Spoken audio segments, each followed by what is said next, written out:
Welcome back to Geopolitics and Empire. On the last episode, we were in Slovenia. This time we are in Germany. Joining us for the first time is filmmaker Robert Cibis of OVALmedia. That's oval.media. Willkommen, Robert. Thank you for having me.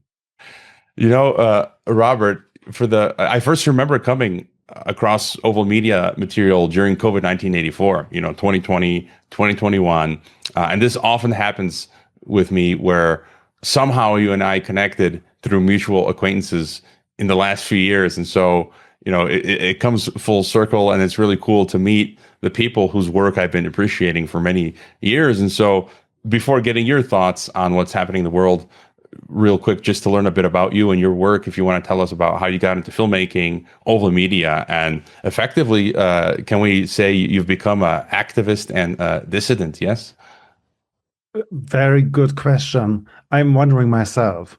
It's not easy to read. I've been a filmmaker for a long time. I decided to make films professionally when I was still in high school. I did short fiction films and then documentaries. And I thought, if you work hard, if you learn a lot, you will make it somehow. I knew it was competitive, but I liked competition. But I found out, in fact, that it's more complicated than this. The whole field was shrinking. Documentary filmmaking got less and less money each year, and it was completely dependent on public funding. We had public broadcasters. I mean, we still have them in Europe, especially. And in addition, for theatrical projects, we had public funding. So what I focused on is theatrical documentaries, creative documentaries, 90 minutes long, 80 minutes long, shown on film festivals. But I had a second focus on science documentaries. So I did several projects on viruses and bacteria and medical topics. I also had cultural topics, and we did a feature-length documentary about the World Health Organization, co-funded by the German government. And it has been released in 2018. Yes, and in fact, I was and am an established filmmaker in the sense that I had 4 times a film at the Berlin Film Festival. I've been on all festivals which are important for documentaries. And my films have been sold to television networks in more than 100 countries. And I did a lot of things myself. I liked very much to learn about the different fields in the media world. Just to give you one example, which was really important to me, we had become a theatrical distributor in 2018. We had a project about the universal basic income, and I wanted to have a social debate about this issue. I didn't want to make it like just an activist project for it or against it, but have a debate about it. And we had one day where we had 100 screenings all over Germany with 100 debates at the same evening. And this was several months of work, and it was a big success, even though we had no funding for the distribution. So as I'm an author, I'm a director, I'm a cameraman, I'm a sound guy too, and but I'm also international sales agent and the theatrical distributor. I did it all, and this is typical for documentary filmmakers, that you do it all because you will never have a big crew. And if you know what you want to tell, in fact, you're better to sell than anybody else. And if you know what story you want to do, you'd rather do the research than to have a research assistant or something. You will find faster what you're looking for. So to have a very vertical integration, economically speaking, of what you're doing is typical for documentary filmmakers. And if you do these releases and distribution and communication work, then you combine various media. So for instance, for this basic income documentary, we did short animation videos. We had a game around it, and things like this. So it was a transmedia project, like other projects we developed too. So when we had the COVID crisis coming, this played a role because I behaved based on that experiences. I was not just a filmmaker just producing films, but I was somebody who followed the whole process from the idea to the final spectator. And yeah, you might ask what happened 2020. So why do you know me? Did I become an activist? It was really a coincidence in a certain sense, because yes, we did a documentary about the healthcare systems in both France and Germany, and how the privatization is in fact partly a robbery of public funding. Then a follow-up project to this has been the documentary about the World Health Organization, where we in fact succeeded interviewing all major directors of the organization, even though we couldn't get the appointment through the press department. We had to work for 7 years to get these appointments, 7 years of production, and then finally film came out. And you know, it was really important to understand the system. And the reason why we did this film was the swine flu scandemic. And then, like 2 years later, we had COVID. There's another coincidence which will be important for what you might ask in the next minutes, is that one protagonist of this theatrical documentary about the WHO was in fact Wolfgang Wodak, and I met him by coincidence in the train coming from Hamburg to Berlin, and we sat next to each other. The reserved seats were really one to each other, so we discussed for the train ride about what is happening, and this was like end of January 2020, and then he called me beginning of February saying, we have to do something about this COVID thing. and I said, okay, I mean, I have no time and I have no funding, but let's do it. And I had also never published anything for social media or YouTube or so. So we did a short video, 12 minutes long.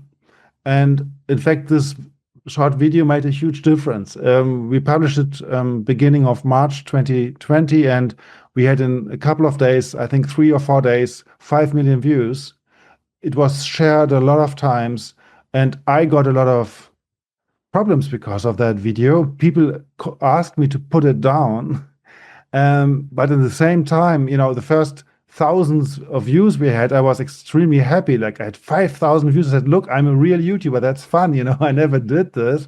But when you have 1 million, it becomes really scary, because you think, wow, this is now, I'm now the guy who did this video. This is what I am, you know, and it's like, I'm identified with this.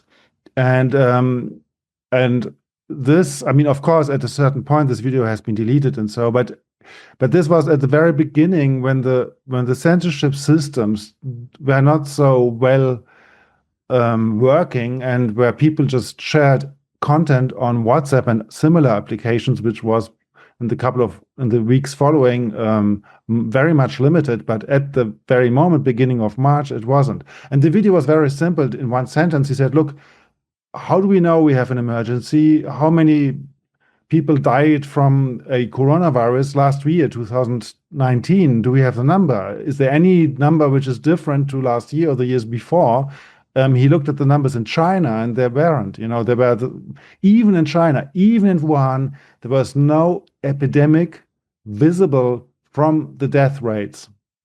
So this was a turning point, because I found out that either I have to take it down and stop everything regarding this topic, or I will be in the eye of the storm. And the thing is, you know, you can say, look, why did you do this? Is it just for the truth or for the cause? No, it's more complicated than this. You know, I'm not just a friend of danger and professional losses, but the thing is, we got a lot of support doing this publication and other publications in the following weeks, because people needed to have that point of view. And I had an audience who wanted me to continue. So it wasn't just me being the crazy guy who's running against the machine. I had a mission which was sanctioned by a huge audience who said, Robert, you have to do it. People started wiring me money. I never had this in my life. I did various crowdfunding attempts with various documentaries. They all failed. Here, I got several thousand euros in the first weeks, and this had never ever happened before because there was a real emergency. And I was, of course, very well placed because, I mean, I could argue this to the audience, and I knew these people, I knew these scientists who appeared on television and in the radio stations because they did the same job on the swine flu. So I could tell, look, they lied there. Why do you believe they tell the truth now? It's official. I mean, even the directors of the World Health Organization are saying they lied there. So we should examine and not just trust it. But I also had colleagues, filmmakers, who sent me messages, look, asking me why I am now a political extremist, why am I now right-wing or whatever. And I was very confused by this because I didn't understand. I mean, if you discuss the death rates of 2019, why is it a matter of being left or right? So I didn't want to be an activist, and I was incredibly naive in a certain sense because I didn't understand politics at all. I just knew that here the narrative is bullshit.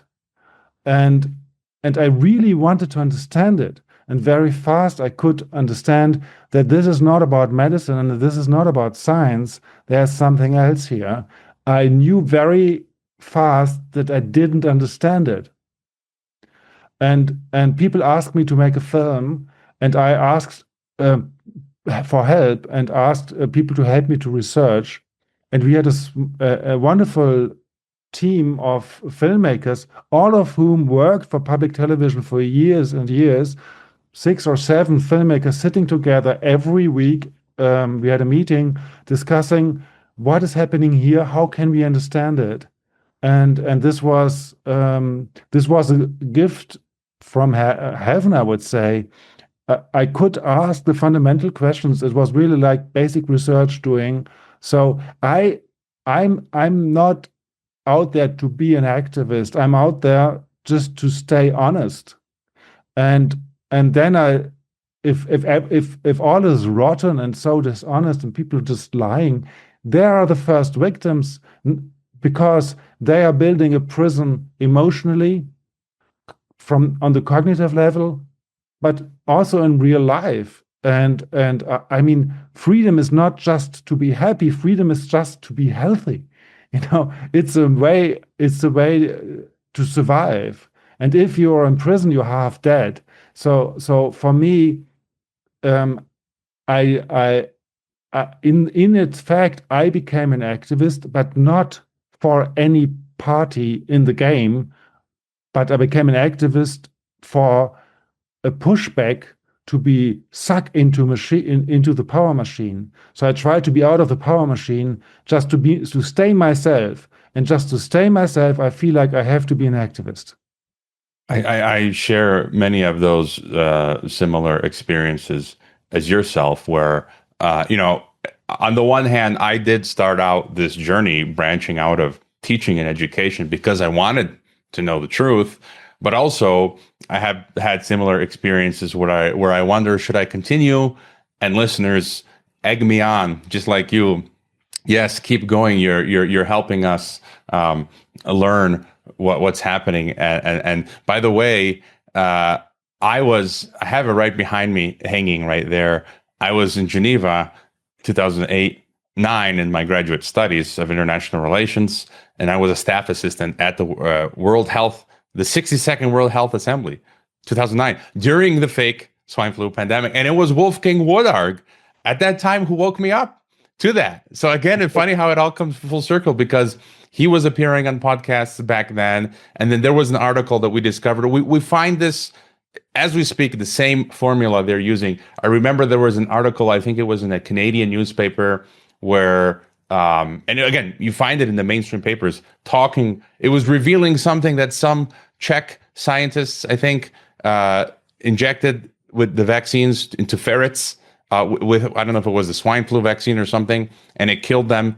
and then there was like some batch like that was proving that something strange was going on. And we just had the UK run Exercise Pegasus last November for meningitis fictional outbreak, and then they just last month said, oh, there's a meningitis outbreak. Like, we keep seeing this same formula over and over with COVID, with meningitis, with swine flu. But I did want to ask you, before getting your further thoughts on COVID, this is something I often think about. You've interviewed many people, as I have, and I just wanted to ask you, what have you found interesting and learned from meeting many interesting people? You've interviewed, CJ Hopkins, who's been on the podcast, Catherine Austin Fitts, Tom Regenauer, who I've had on, and I've been on his podcast. I believe CJ told me in 2000 I was his first ever video podcast. And what I find interesting, for example, is that while we often may agree on many central big picture issues, there's always, things we disagree with. And there's always something I find that the other person sees in a unique and different way that adds to my understanding. And so do you have just any thoughts on having spoken to so many people? Oh, thank you for asking. It has been a long journey. I really was gathering information was my main activity, it seems, at least. And I valued information a lot. I really, try to get it. And I think there's so much confusion, and sometimes truth can be very simple. So yes, I learned from every person. Every person I met, of course, has her or his way of thinking, and this is a tool, a tool to come closer to truth. And I cannot tell today what I learned from whom for a lot of things, but I can also tell that a lot of people are like imprisoned in a narrative because they feel they're part of this or that group. Let me just give one example. How can you explain power, how power works, if you leave outside the pure fact that some private people have the exclusive right to create money and others don't? And nearly nobody is aware of this. And these people lend it out to others, to give it for rent. And they get an interest. By definition, these people one day will own everything on the planet. It is mathematical. So does it take one generation or 10 years or 3 generations? That is an interesting question. But all these discussions about, a boom cycle, a depression, regression, and all of these things, it's all irrelevant if you see what this means. It is just a parasite scam on the whole world. And I learned about it like 25 years ago. I heard for the first time that private people would create money, but I needed 20 years to accept this as truth, because it is so incredible that people accept it. And so if we now are suffering from the fact that there is a narcissistic society, some people feel above the rest and feel like being a different class of people, and of course we are in a class war, a global class war, then it's simply because they think they are better or smarter because we let them go away with it. It is simple criminality. It's institutional. It's just criminal because there's no way to explain this ethically. The only way it works is that you don't discuss it. So if we know this, 80% of the debates I had are irrelevant. How, whatever, Volkswagen is using its power to have suppliers have lower rates. Yeah, I mean, it's interesting if you look at it, but it's if you see that scam, this is not a scam in comparison. And so I learned a lot, but I learned also to be critical. So it's interesting because from the beginning, in fact, I'm a bit like you. I discuss with these people as if there were no camera. I discuss as if we had just a coffee, and I always give my opinion. I said initially, maybe it's wrong. It's not professional. A professional journalist is neutral. He might play devil's advocate, just to get the point of view of the guest. The guest is who is important, but I'm not meeting the guest to promote or question the guest, or to do the opposite. But I meet the guest to learn, and I want to learn for myself as well as for the audience. And this is why I'm confronting them with my opinion. And then I'm sometimes playing devil's advocate just to know whether they're sure of what they're thinking or saying. But it's not about the guest, it's about understanding. So the whole endeavor of our platform, of the interviews, of the documentaries, is to understand what is really hard to understand. That's exactly my same endeavor. It's never about me, not necessarily even about the guest, but their primarily their analysis of the state of play, whatever I can add to it. And again, for the longest time, I didn't even have my name on Geopolitics and Empire. When I put the website in 2015, it was just Geopolitics and Empire. I didn't even want to put my name. I didn't want attention. And what you said, I love how the way you put it. You see, I never thought of it. Intuitively, that's how I understood it. But you kind of expressed it extremely well. And this is something I've been thinking of as of late. That these money creators, yes, it's a mathematical equation. In one generation or two, because they have if you have a pile of capital, you can leverage that to just accumulate more and centralize and monopolize. Whereas, people who don't have money, if you don't have money, it's going to be, you got to save up for a long time to barely buy some assets. But these people will eventually become rulers of the world. We just had it here in Mexico. The president met for like the second time in 2 months. It was like a month or two ago. Borge Brand of World Economic Forum and Larry Fink of BlackRock met with Scheinbaum. Just this week, Fink was back. And so basically those trillions, mega trillions, they are buying, and we've all seen this throughout the years, how media companies have been consolidated into what, in the US now, like half a dozen. You see it in every space. Maybe to get back to COVID real quick, after all of the research you've done, the interviews, the documentaries, if you had to boil it down, what would you say was Operation COVID 1984? Some people call it COVID 9/11. What do you think it was in reality, to the best of your estimate, and what was the goal or multiple goals of this operation? It's, of course, the various layers, but I know that your audience is already well informed, so I go fast to the darker and deeper stories. I think it is very clearly a coup d'etat, which is directed against the populations of the world for the centralization of both the economic system and the political systems.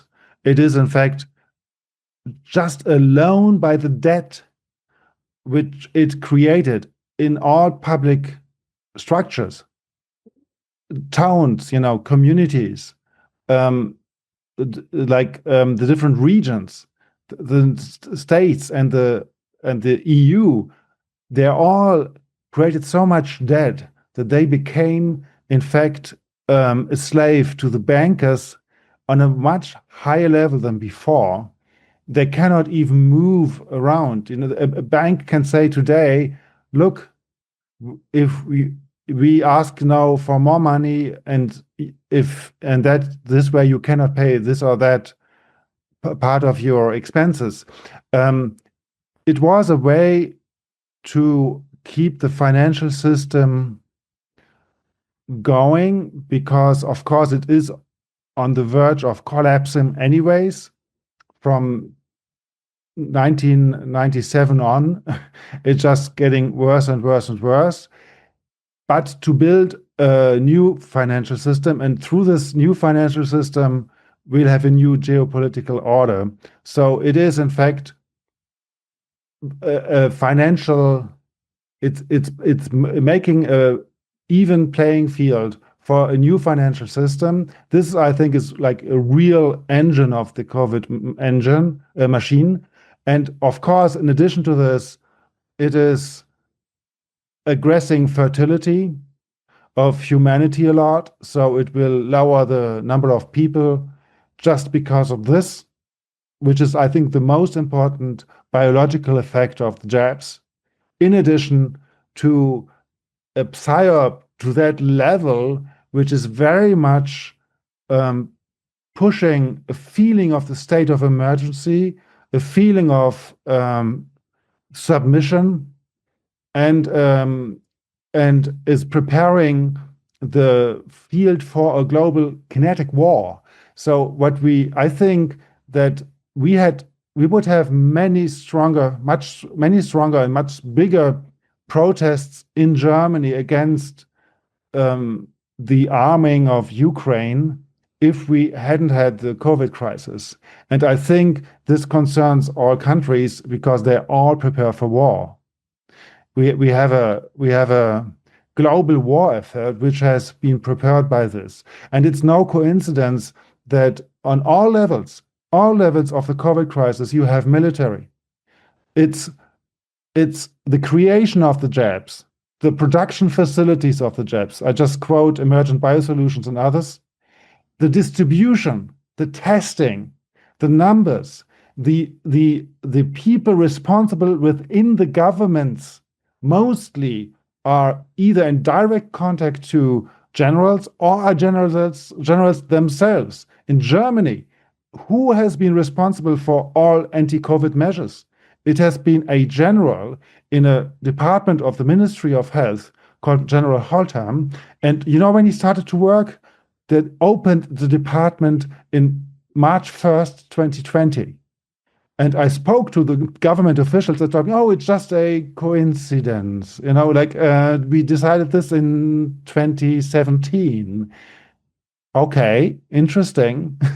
And so you had, in fact, a very strong and a slightly hidden, because not so much discussed, military structure on all levels in the COVID crisis. And as we know with big military operations, there are false flags, there are deceptions, because we know from Sun Tzu, the art of war is the art of deception.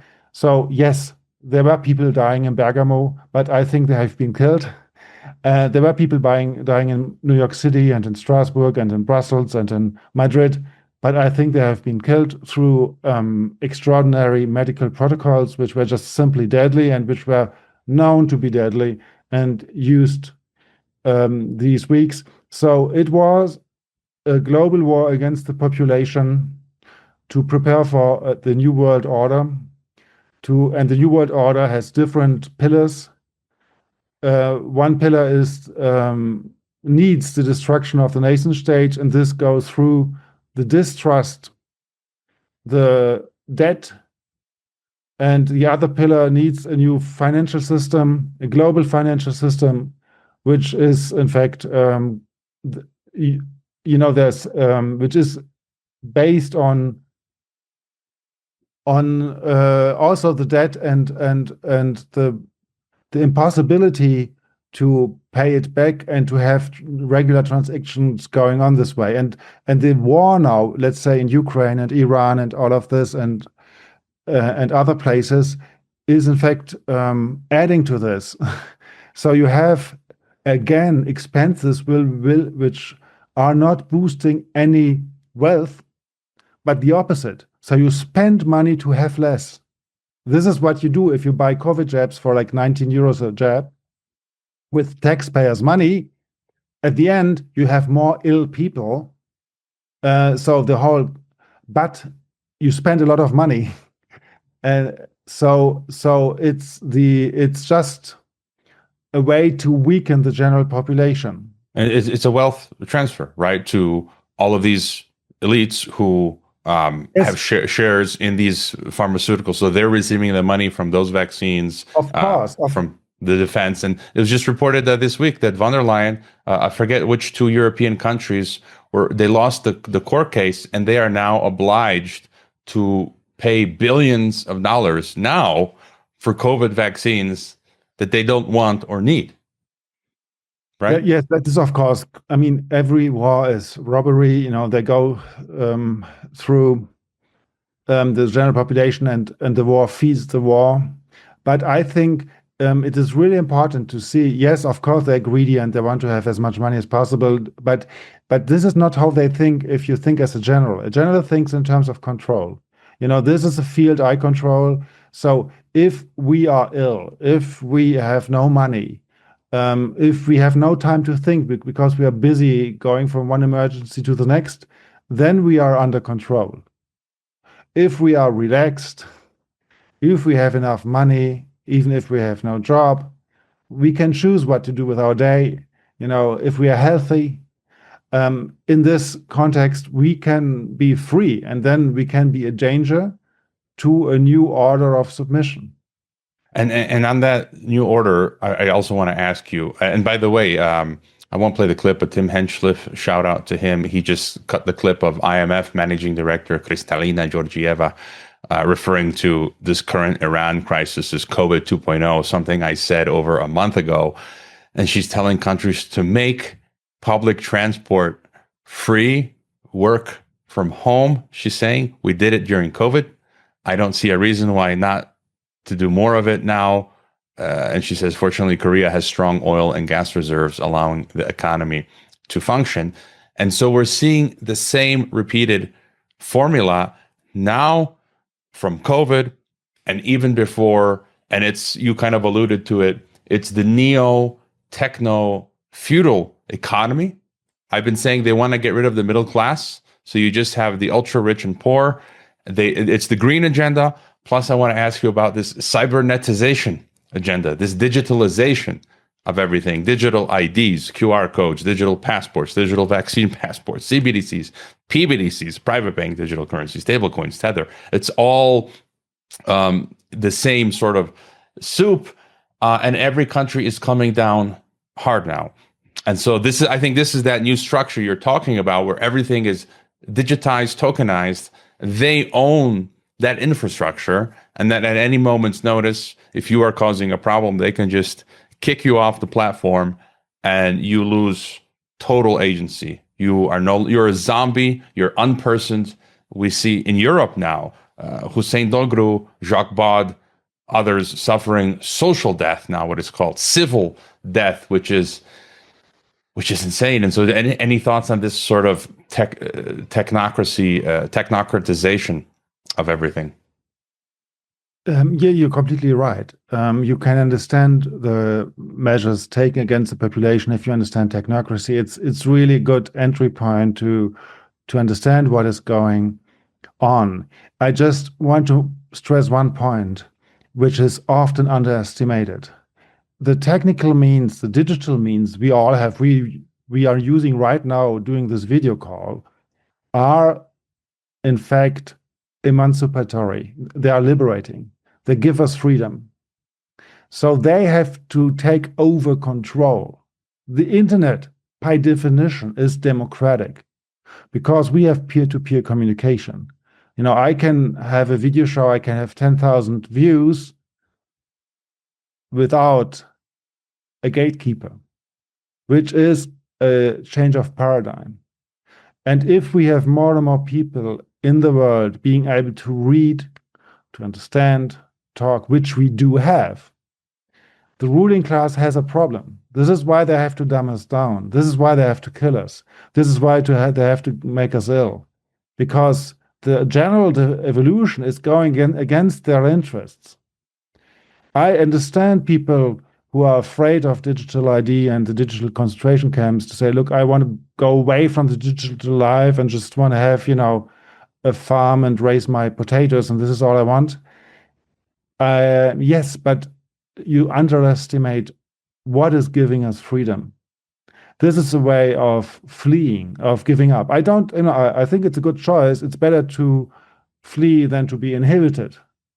But we have to push back if we really want to have a cultural, social freedom, if we want to have the highest elevating life possible, because we can have it. And to push back, we need technology.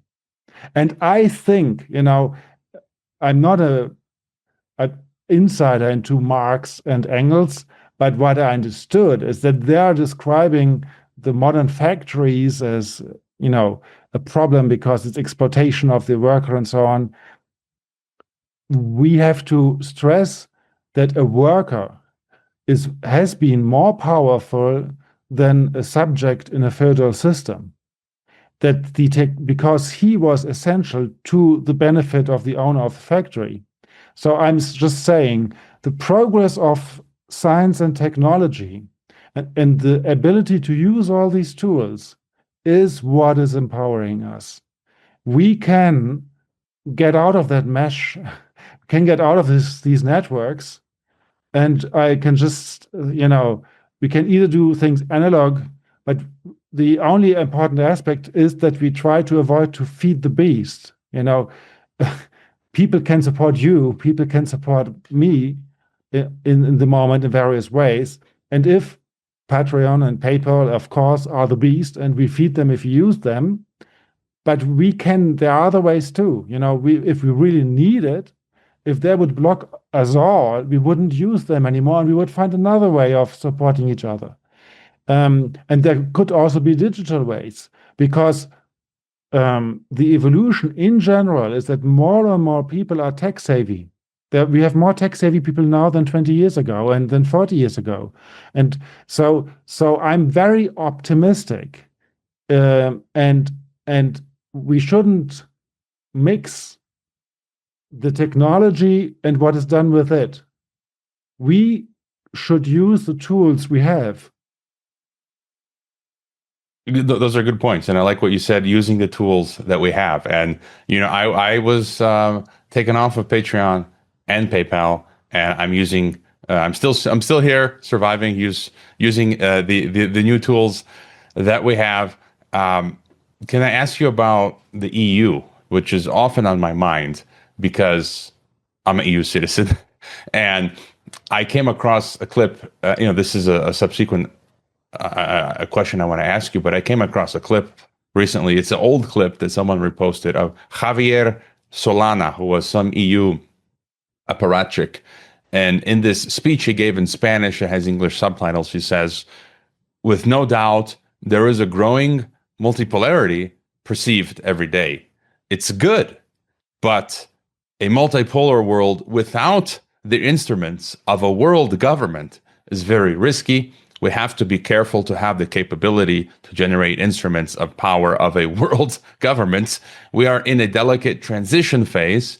Europe is some kind of laboratory of what a world government system could be.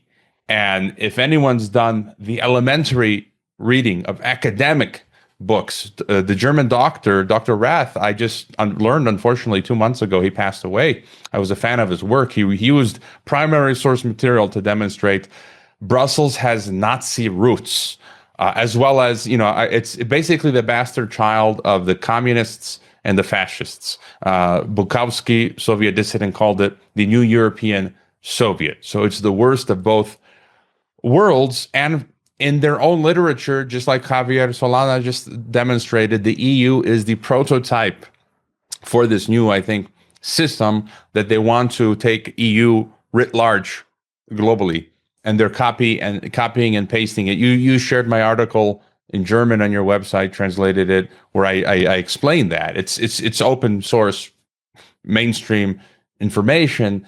And so, what are your thoughts It being is a in the belly of the beast in the EU? How you see it? Because increasingly every week the decrees from Brussels are insane. In Germany, they say young men cannot no longer leave without permission because they want to use them for cannon fodder for this war that's coming. So, just thoughts on EU. Hey, it's fascinating. It's fascinating because it's it's a bit hidden. You know, in the news, it feels like the German chancellor and the ministers would be responsible. But if you look deeper, you see no, it's in fact the EU who is giving the directives. And where do they come from? Probably from NATO, you know. So, but who's head in NATO? It's something, you know. So you have the EU is a cover for NATO. You know, it's not a coincidence that the EU enlargement, in fact, was communicated in all over the media, but in fact, it was an enlargement of the NATO. So, and also the structure in itself, you know, that there is a parliament, but the parliament cannot propose a law, which is what kind of parliament is this? Where just, you know, the government can propose a law. So even in the structure itself, they don't even try to simulate the separation of forces in a state. So the EU is very crazy that it works, but it works because you have the governments who play as if they were the government, who would decide on things. I just learned, for instance, that no, there's no German law who says if you have foreign donors, you can go to jail because there might be a foreign state interference. But there is a EU law coming with the exact same thing. So, so it comes from the EU.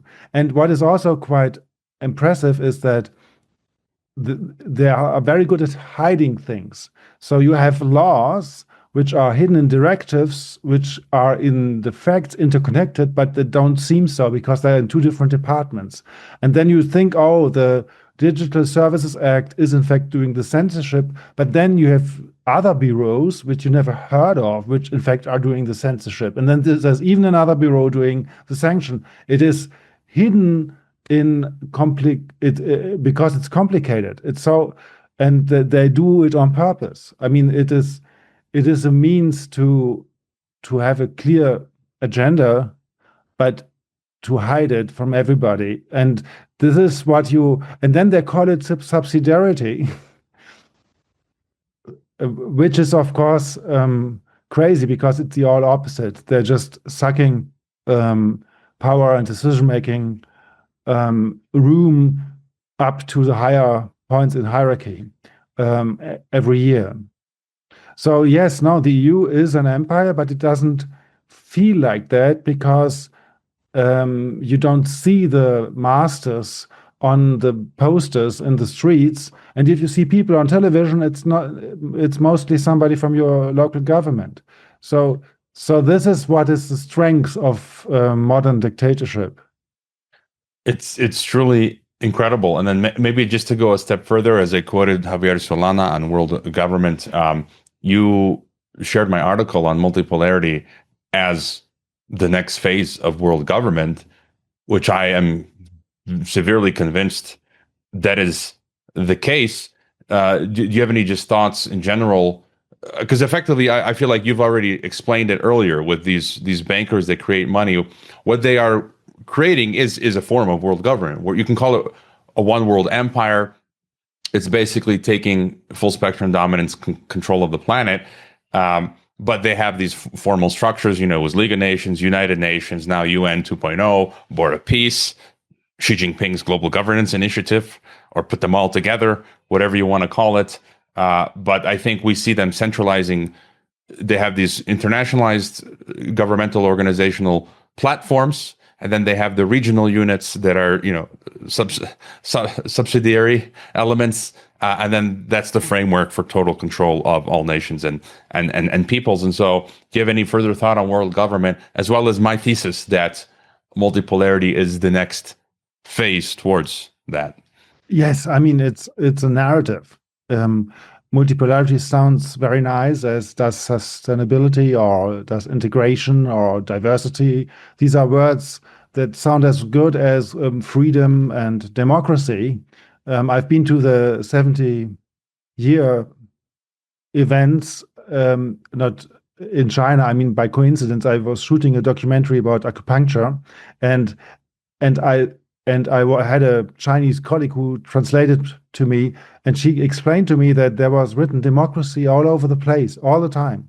Democracy is one of the key words the Chinese government is using to promote its own policies, which was absurd to me, because, I mean, you can like them or hate them, but they're not democratic in the sense that I understand, at least. I mean, and you really know that it's a top-down hierarchy. So it's very interesting that words lose their sense, and there's this confusion which is created. I think this is what is totalitarian. If you have a nice little democracy where you know who's the boss and you know what you're allowed to do and what you're not allowed to do, I think a small structure can live like this. But if you have an empire like the European Union or the country of China, this doesn't work. What you need is totalitarian aspects where you, in fact, have a hyper reality which is just there to confuse you. I mean, there might be 10% of people living in China who believe this, who believe it's a democracy, but the majority will not believe this. But they know that this is wrong, but they don't know what is true. This is what Hannah Arendt is always stressing as a point to understand totalitarian systems. She says the whole propaganda is not to convince anybody of something. The whole propaganda is to confuse people to the point where they give up understanding. This is what it's about. And this is why in the COVID crisis, they changed the rules, the narrative, the scientific wording, every couple of weeks, so that everybody's so confused that they would just trust the authorities. And I think COVID is, in a way, a gift for us to understand how the world works, because it is global. And what we see with the world government and global governance is that, in fact, the power, which is already there and probably for generations, gets its institutions. So what we have is not a new distribution of power, but a formalization of power which is already there. So it can be there for longer. I mean, you are certainly very well aware, I mean, you quoted him anyways, of Anthony Sutton, and that he proved early that Wall Street supported, the communist revolution in the Soviet Union, and of course the fascists in all over the world, and also in Germany. So it means there are powers who support all sides, who are above. And this is very simple to say. And if you have these two informations, like, okay, there's support to all sides, and then there's a system where on each money around the globe, there's an interest paid to the people who created this money, then you understand it. I mean, it's not complicated. It's very simple. And all what we hear about, there are cycles of depression, the problem is the interest on the interest. The problem is that it's not linked to gold, that it's not linked to oil anymore. And now we have the new carbon print system. Yes, it's all interesting, but that's not the point. And it's not the point. And it's very, very simple. The real power issue is very simple. And of course, it's not just the money creating. After this, you have additional monopolies, and people like the Rockefeller family, they were not born as bankers, they were born as with a monopoly on oil, but then converted into various monopolies. The pharmaceuticals are part of it, and the banking is part of it too. So yes, it's not just one branch which is dominating the other branches, but from that core branch, you can then extend to other monopolies. So will there be a revolution is probably the wrong question, because the revolution will not in the abrupt way, which I understand it, will not change this. What will change it is, in fact, if we build up a system which is independent to these monopolies. And just to jump from there, you have a brand new weekly show you do with James Patrick, which I've been enjoying. War Weekly, very well produced, 20 minutes, relatively short.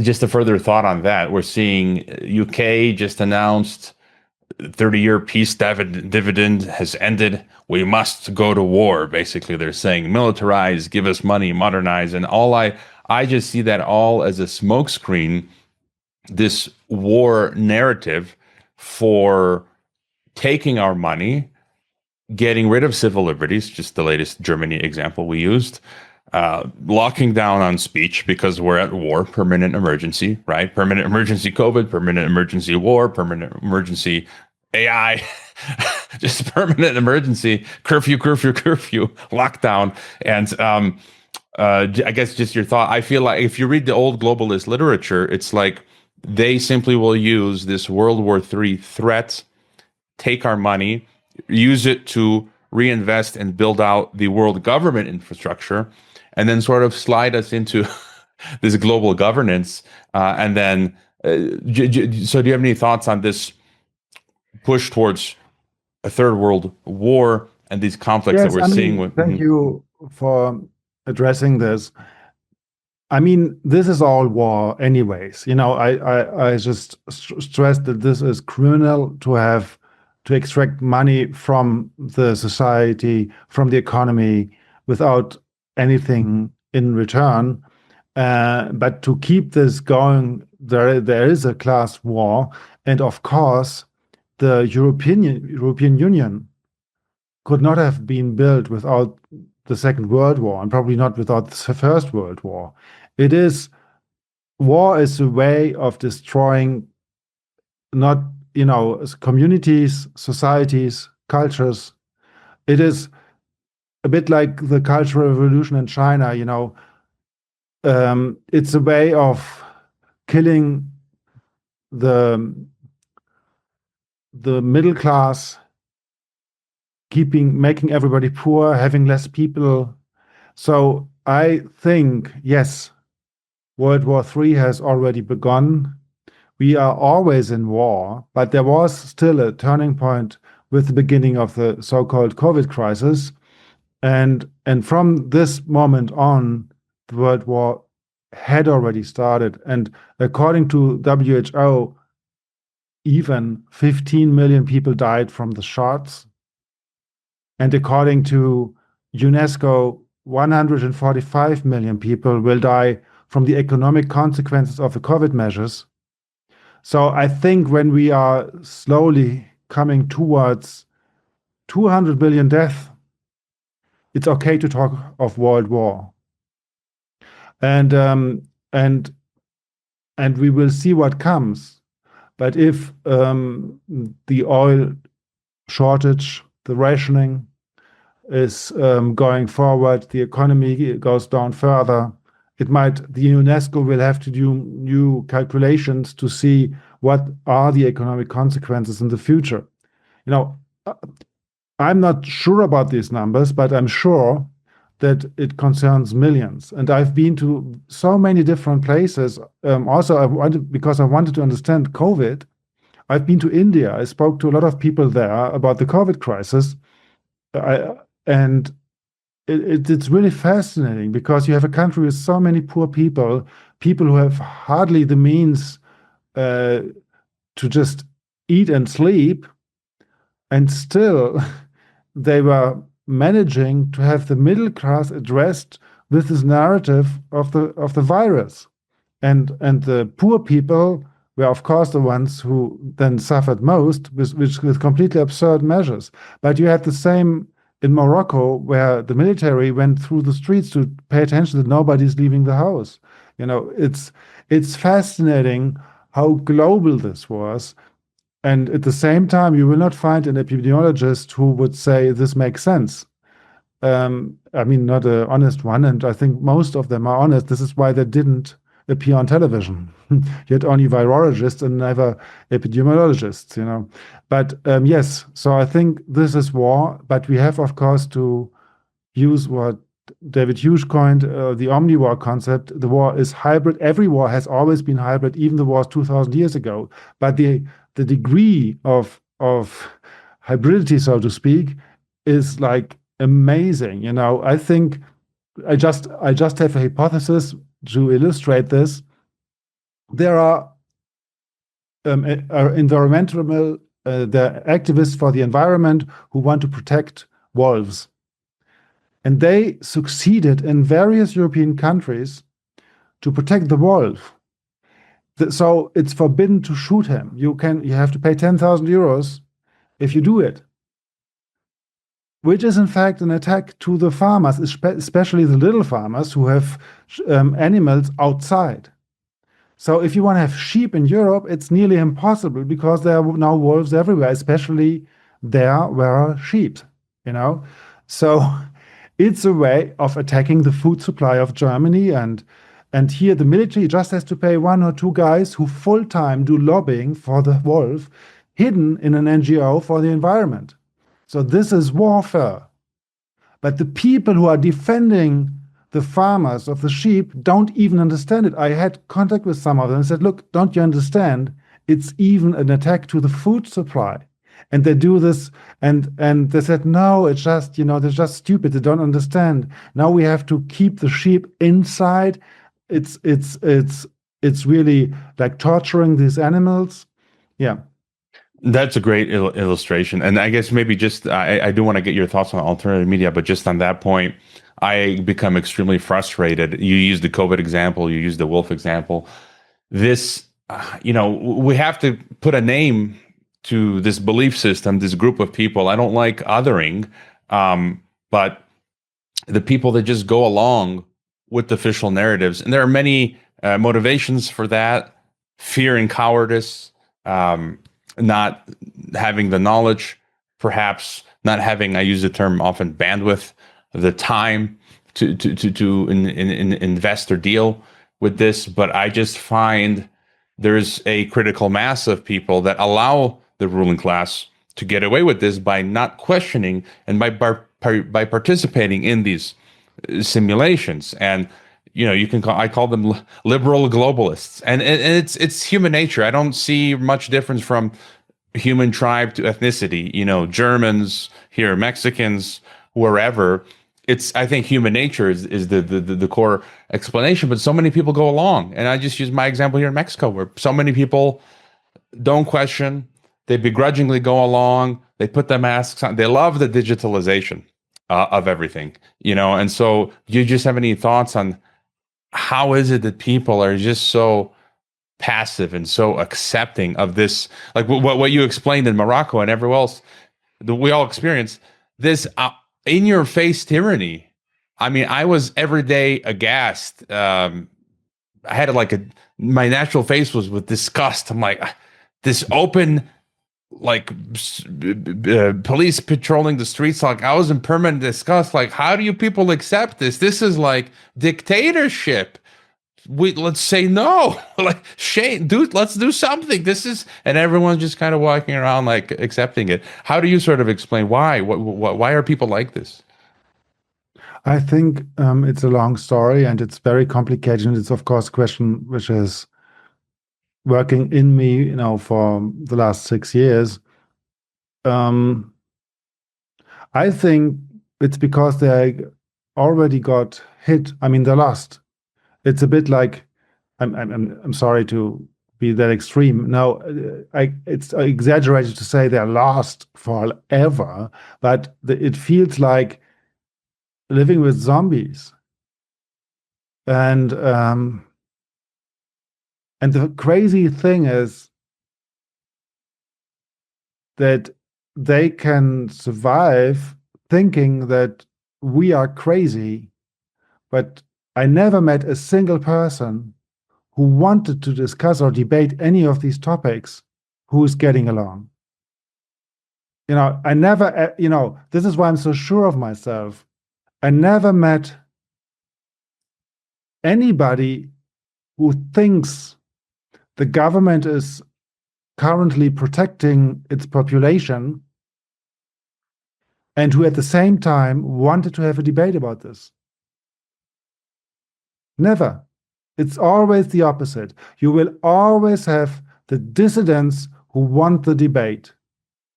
And if you I had friends who organized debates during the COVID crisis, so they wanted to have people defending the measures and people attacking them. Even then, it was nearly impossible to have people defending the measures. If they got anybody on stage, then there was an audience, and in the audience you had 100% of people who were dissidents, and people who were defending the measures didn't want to listen to the debate.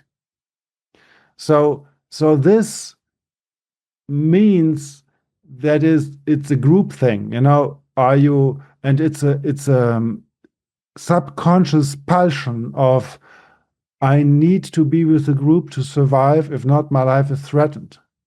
So there are, of course, anti-Kant, the philosopher, and don't dare to think, which is necessary if you want to have a democracy and the population really decides on things. But the question is how to deal with this. Maybe democracy is a failed idea. It may be stupid to have it. It never really existed. However, I think if you had free media, if you had a bit more anarchy in all kinds of structures, if the state would be less existent, democracy would perfectly work, because most people know what is good for them. If you ask around in Germany, nobody wants war with Russia. Nobody. And even if you asked around 2022 about sending arms to Ukraine, nobody, very few people would have said, okay, we do this. It is just a combination of this propaganda, monopolization of voices, the authority game, that people might think differently today and are so much influenced and willing to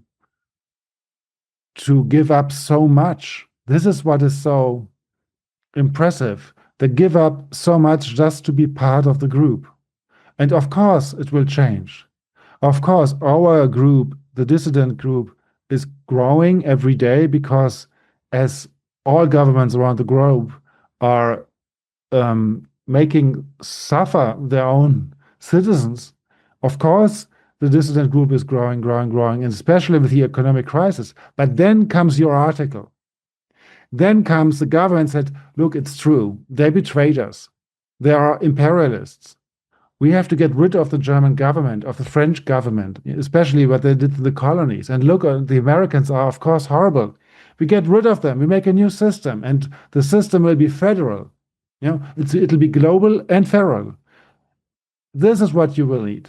So I think that our anger is part of the agenda, and that the dissident attitude will become mainstream. But it will be misused to build up the new multipolar world order. So this is what we have to pay attention, because I don't see any scenario in which you have following, World War III will start. You will have another couple of millions people dying. This is happening for sure. But in 10 years' time, in 5 years' time, how many dissidents will be there? It will not be like today, maybe 25%, it will be 35%, 40. But listen, if you have 30% of dissidents, the rest will follow. We shouldn't underestimate the strength of a few. This is why during the COVID measures, people like you and me were attacked on all levels, because a single voice telling the truth, being authentic, can change so much, because then everybody will see. It's like telling the audience, this is how the magician is doing its trick. So everybody sees the trick in just one sentence, and so the whole trick doesn't work anymore. So if you say this about the governments, it is very, very, very dangerous. So this cannot go on forever. And the German government, the French government, the Spanish government, the Italian government are behaving in a way that they don't care about the next election. They're behaving in a way that they're really kicking the asses of everybody. They don't even try to be nice. They don't even try to sell their point. What happened in Germany is crazy, beyond crazy. You have a guy, Friedrich Merz, making a campaign saying we need to make less debt. We shouldn't spend so much on infrastructure. We should pay attention. And then, before he's chancellor, he organizes that there's a German parliament meeting after the election, but before the new parliament meets. And the Supreme Court of Germany said it's okay. I mean, why would it be okay? There was an election. The will of the people is said, and the parliament is not meeting in this group, but in the former constellation. And in that former constellation, he could change the constitution so that he could do the additional debt needed to support Ukraine, because what we're giving Ukraine, Germany, is way, way, way above all limits the constitution gave to the government. So he was just a simple member of parliament and not the chancellor when this happened. But he organized it all because there was a promise that he will be elected chancellor. But this is, from my understanding, it is at least against the will of the people. And I would from that deduct that this is anti-constitutional. But I'm not the judge of the Supreme Court, but this is my personal opinion on this. So this to say, just one example, I could give another, that they don't care about the opinion. It's because they know the catastrophe will come, and this is their job. This is the only way I can explain it. You will have the same in France. You will have similar examples in many, many different countries. Same in the United States. Does Donald Trump really care about the elections? He is promising something, then he's doing the exact opposite. He's somehow trying to sell it. That is nicer than in Germany, because they don't even try to sell it. And never in the history of the European governments, the positive opinion on its governments have been so low. Never, ever, ever, ever. Not even one single week have been that low. And so the dissident movement is, of course, the movement of the future. The question is where it will go to. It's a bit like the Russian Revolution. You had in Russia, in this time, a big feeling of discomfort with the current situation. But then, if you have billions to invest to create a revolutionary group and to say, look, we will go this way and not that way, then it's dangerous. And this anger might be used against us. Plot twist. It makes me think of V for Vendetta. My interpretation is V is actually a Lucifer or Satan-like figure, where he's freeing us from the true tyranny of the government. But, it's this whole Great Reset, Great Awakening, where this Great Awakening is actually the real New World Order. Or like in your case of Russia, you had the red and the whites, and ultimately they steered it toward the red and not the white, patriotic Russian. American troops were in Russia. They stopped financing and helping the whites, and they allowed the reds, the Bolsheviks, to win. And so we have to, I agree with you that we have to sort of front run the psyop. And just on your last point, I think was important, dialoguing with the zombies. I've had the same experience where it's incredible, where here I am, I'm a dissident. In real life, when I have conversations or even online, I'm happy to talk. In general, let's just say, I've become more selective on my guests, but I'm happy to talk to anyone from all walk and just be person to person, respectful and loving.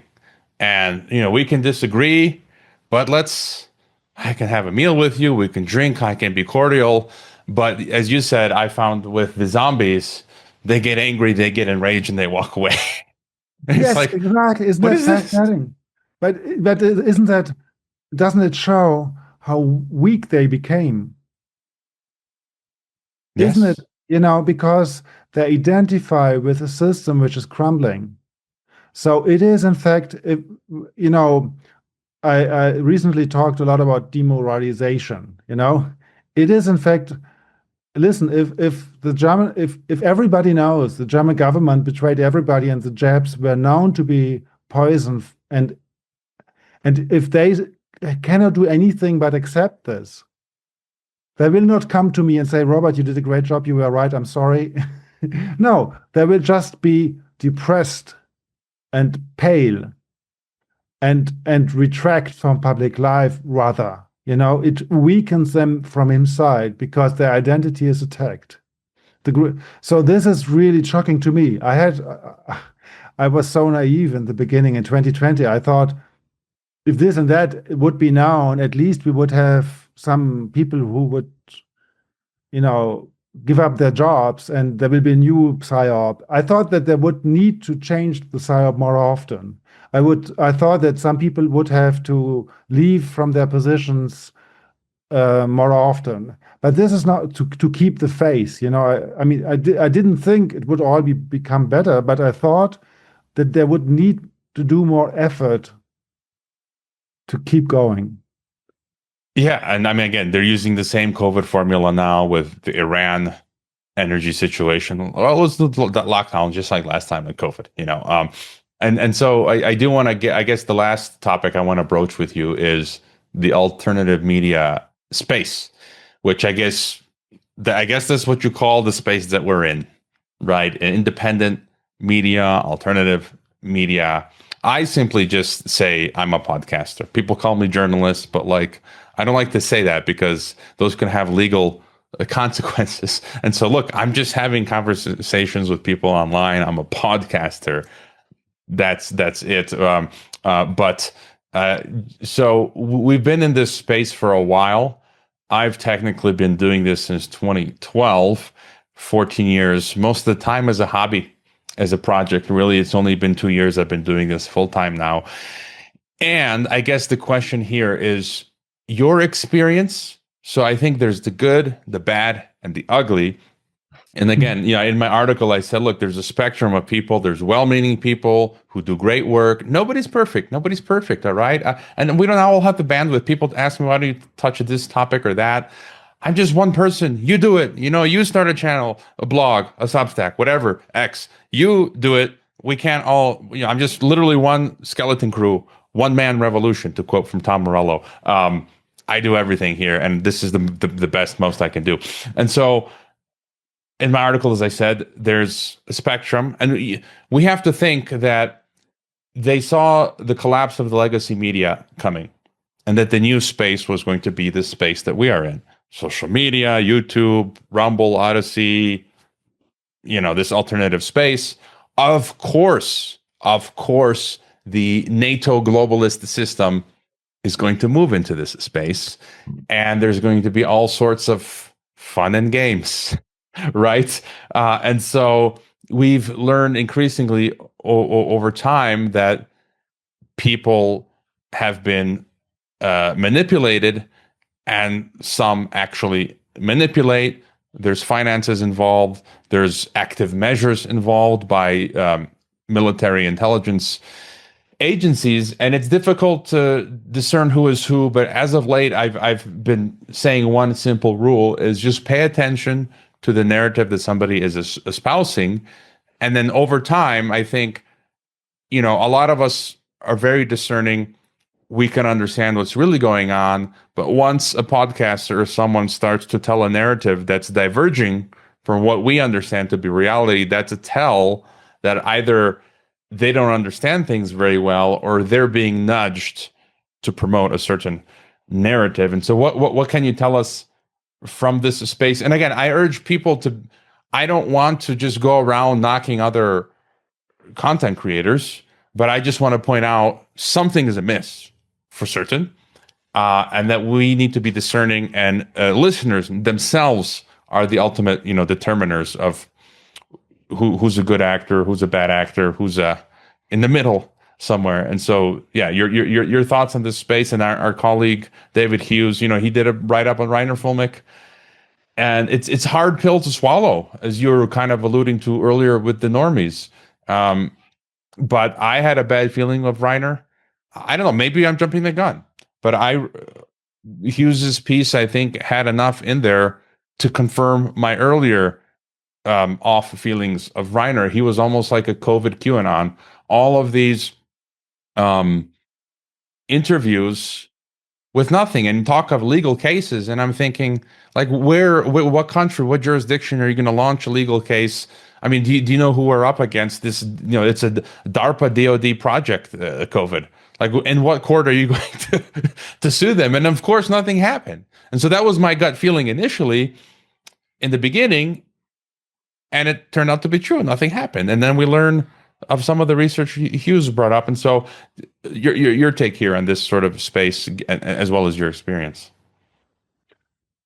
Yeah, it's a good example you're giving here. And I don't know whether your audience knows, I was with the Corona Committee from its inception. Even before that, I started making a documentary about Filmi's partner, Viviane Fischer, a couple of months before they started the first show. And I filmed how they were preparing, how they were looking for the place, to make this event. And then I found the team to do the live transmissions. And I've been often at meetings of what should be discussed and what not. I never was a decision maker, and this was their organization. I was just helping from the filmmakers and the TV person's side. I'm not part of the committee, but I was helping them to make their show, because of course it wasn't their job. So yes, I have a lot to tell. But let me just start about me coming into this alternative media world. I told the story about the short video which became so popular, which changed really my life. And I could build up on this, and I started to make these conversations as a way to defend myself. I thought nobody would see it, and I wanted to make shows, discussions, which were just interesting for me. I just wanted to meet, and if it's a professor and they talk in an academic way, but it's understandable for me, that's okay. I learned working with television that I have to dumb down, I have to think of people who will not be so fast in understanding. They were always very afraid the ratings would go down if we explain something abstract. So I wanted to do the complete opposite to this. And the experience was really, really wonderful. I had discussions of 2 or sometimes 3 hours with professors about just science, and we had 200, 300,000 views. And I said, wow, that's more than I have when my documentary is on public television in Germany. And we do the show in a couple of days, if you include editing. I said, if you include editing, but it's wrong, because all shows we did them live. And this was nice. It was so nice to have a direct feedback from the audience, and the audience could ask questions. And at the time, we've been on YouTube, and for a couple of months it worked. And this was breathtaking, because I felt I had an impact. And as you all know, the media changed a lot, not just society, because the public broadcasters, which never were neutral at all, but the room of debate became so much smaller than before. I was invited in March or even I think in April to one of the big German broadcasters called Welt TV as an expert on the WHO because we did this film. It was my only invitation in mainstream media, and after that, it wasn't possible anymore. So I came into this alternative media world as somebody who was thinking that's crazy that all these big media outlets are killing their own markets. Because if YouTube is censoring videos which are extremely popular and have millions of views, then they're harming their own business. If the national broadcaster is evading, is not doing the debate with the critics, we can do it. It's amazing. We will replace them. So I had a momentous of megalomaniac drive. I said, look, we have to become bigger. We do it in different languages. I organized to have shows in French. I lived for 13 years in France. For me, it's natural to do it, in that language. I also lived in Italy, so we made shows in Italian, and I had partners in both countries. We built up a studio in Vienna, and all this happened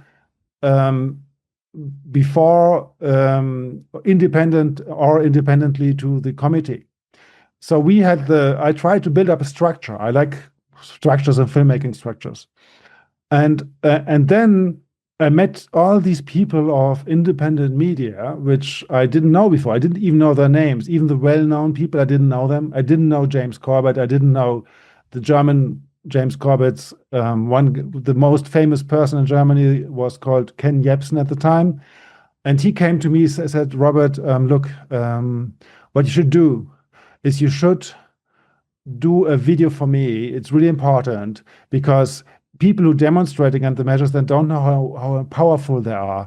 You make a video which looks like as if it's shot on a real demonstration, and you have the demonstrators pushing the policeman back to the car, and they show them that there are many and the police can't do anything.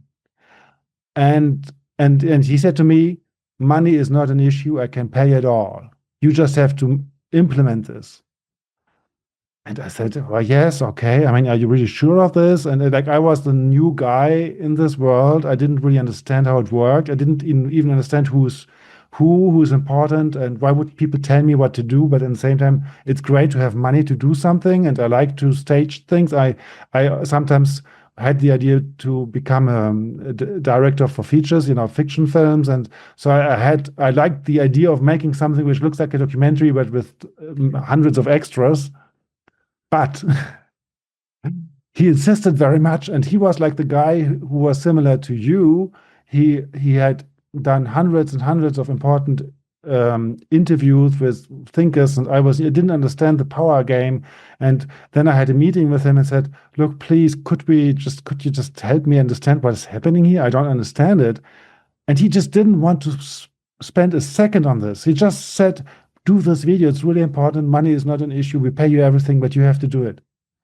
And finally, I said, I don't want to do it. I don't want to stage violence against policemen. I mean, that's not the issue.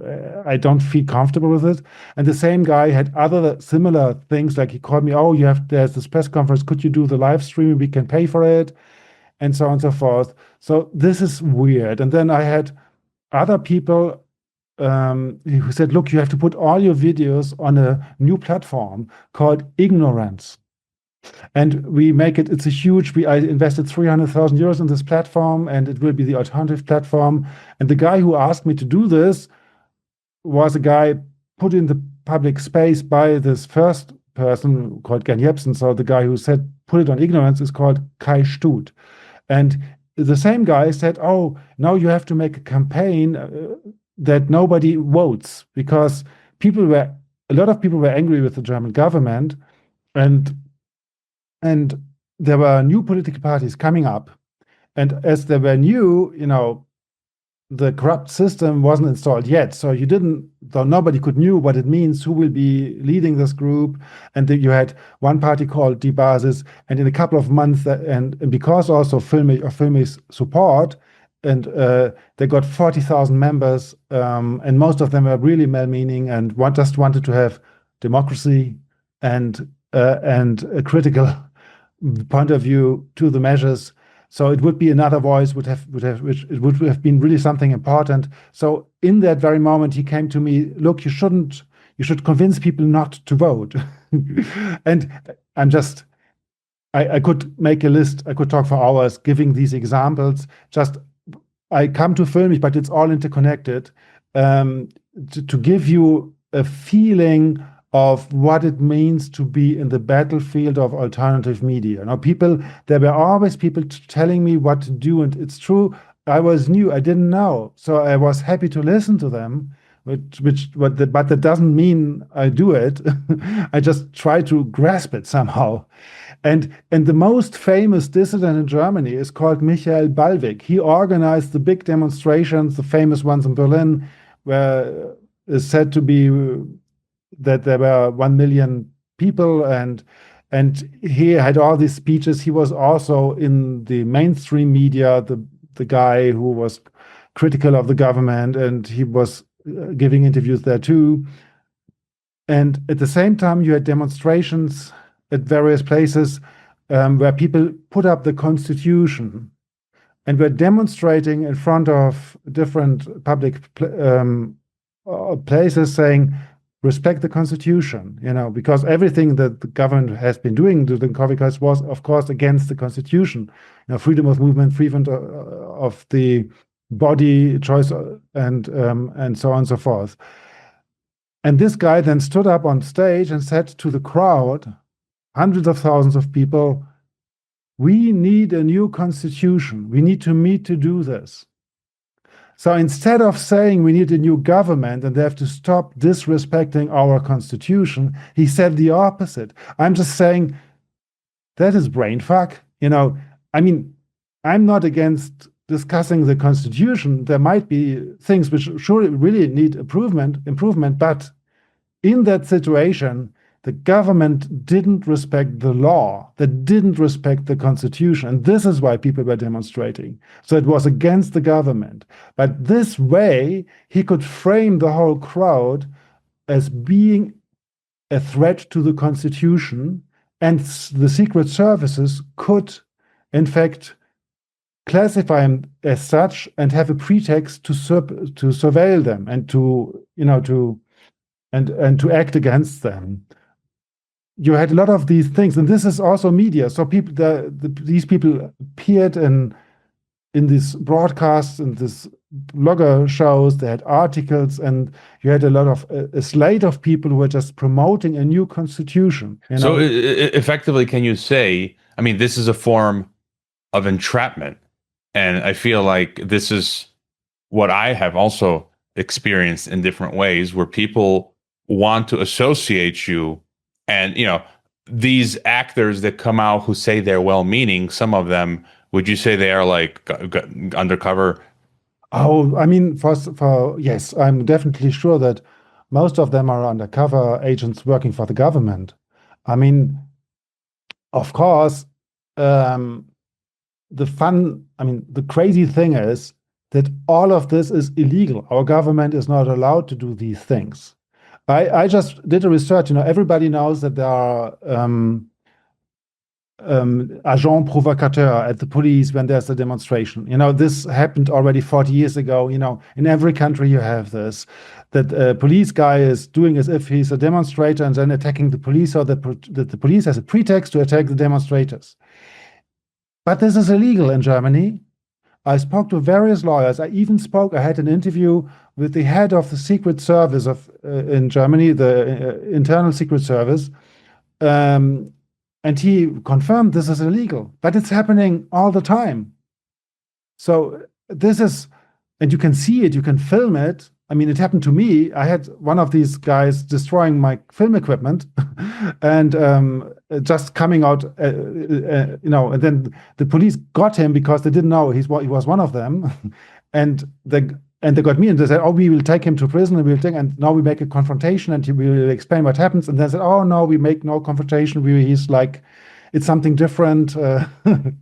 So yes, I mean, so you have many layers of deception here, and as I told already, war is the art of deception, and you have it on all levels. And yes, Rainer Füllmich, I would suspect he's not just a criminal, as the court ruled, but he is also hindering, destroying an honest and clear way of disagreeing with the government. So we had, the thing is, if you tell bad things about Füllmich, you have to pay attention. That doesn't mean that the show was bad or that the guests invited to speak there were bad. It was a bit a kind of open market, speaker's corner of the dissident room. They didn't really do editorial meetings. They didn't really decide very carefully on who to invite. They just did invite everybody. Everybody could just speak, and the questions were not very well structured. And in fact, the fun thing is that this is in fact one strength of the committee. As it was not structured, everybody could just speak. It felt free, free thinking place. And so it was about the guests and not about the moderators. This is what is really important. It doesn't, and if today the whole Füllmich story is putting a shadow on this project, it's really a problem because it shouldn't. This is the whole point of a society which is just and ethical, is that because X did a crime, that Y isn't responsible for it, even though they had lunch together. You have to prove that Y did a crime to put him into prison, not that you don't have to prove, take the fact that they're in contact as a proof for a crime.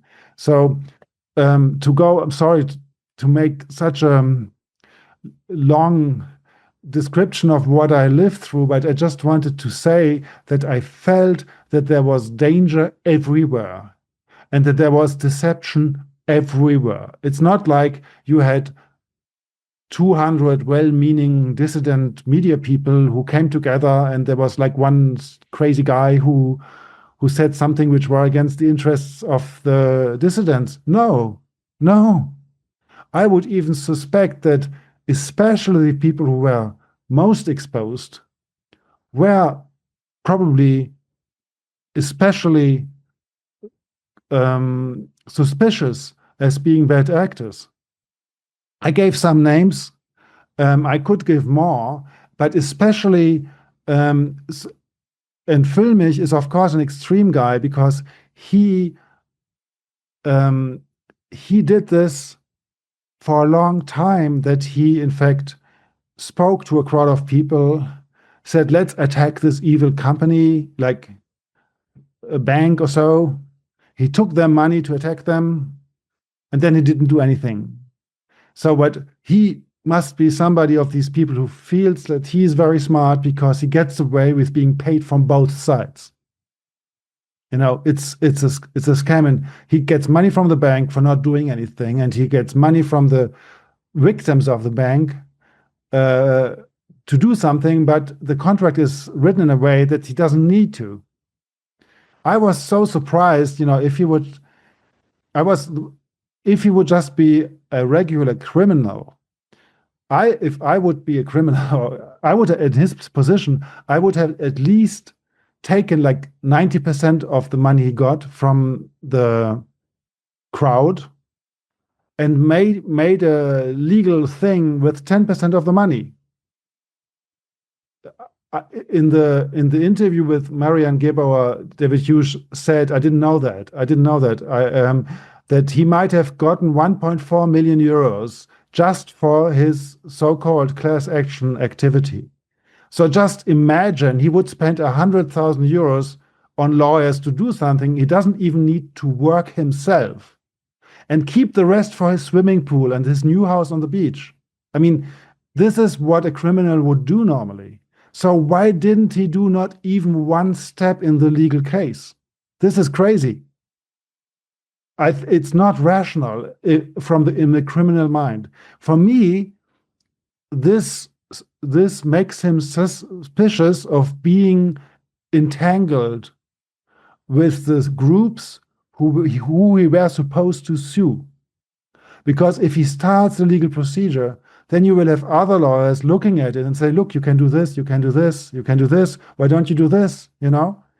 And if you spend 100,000 euros, at least you can do something. You know, it's not nothing for a legal. I mean, it's so I think the demoralization effect is higher if he's not doing anything and he appears to be a bad actor in this regard. So some people might be his fans and support him, and others just might be angry at him. But in fact, both groups are then harmed by his action.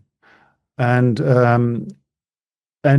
what is, of course, suspicious is as a QAnon actor, I like the comparison you made, because he, in fact, gave the impression that he will save the people.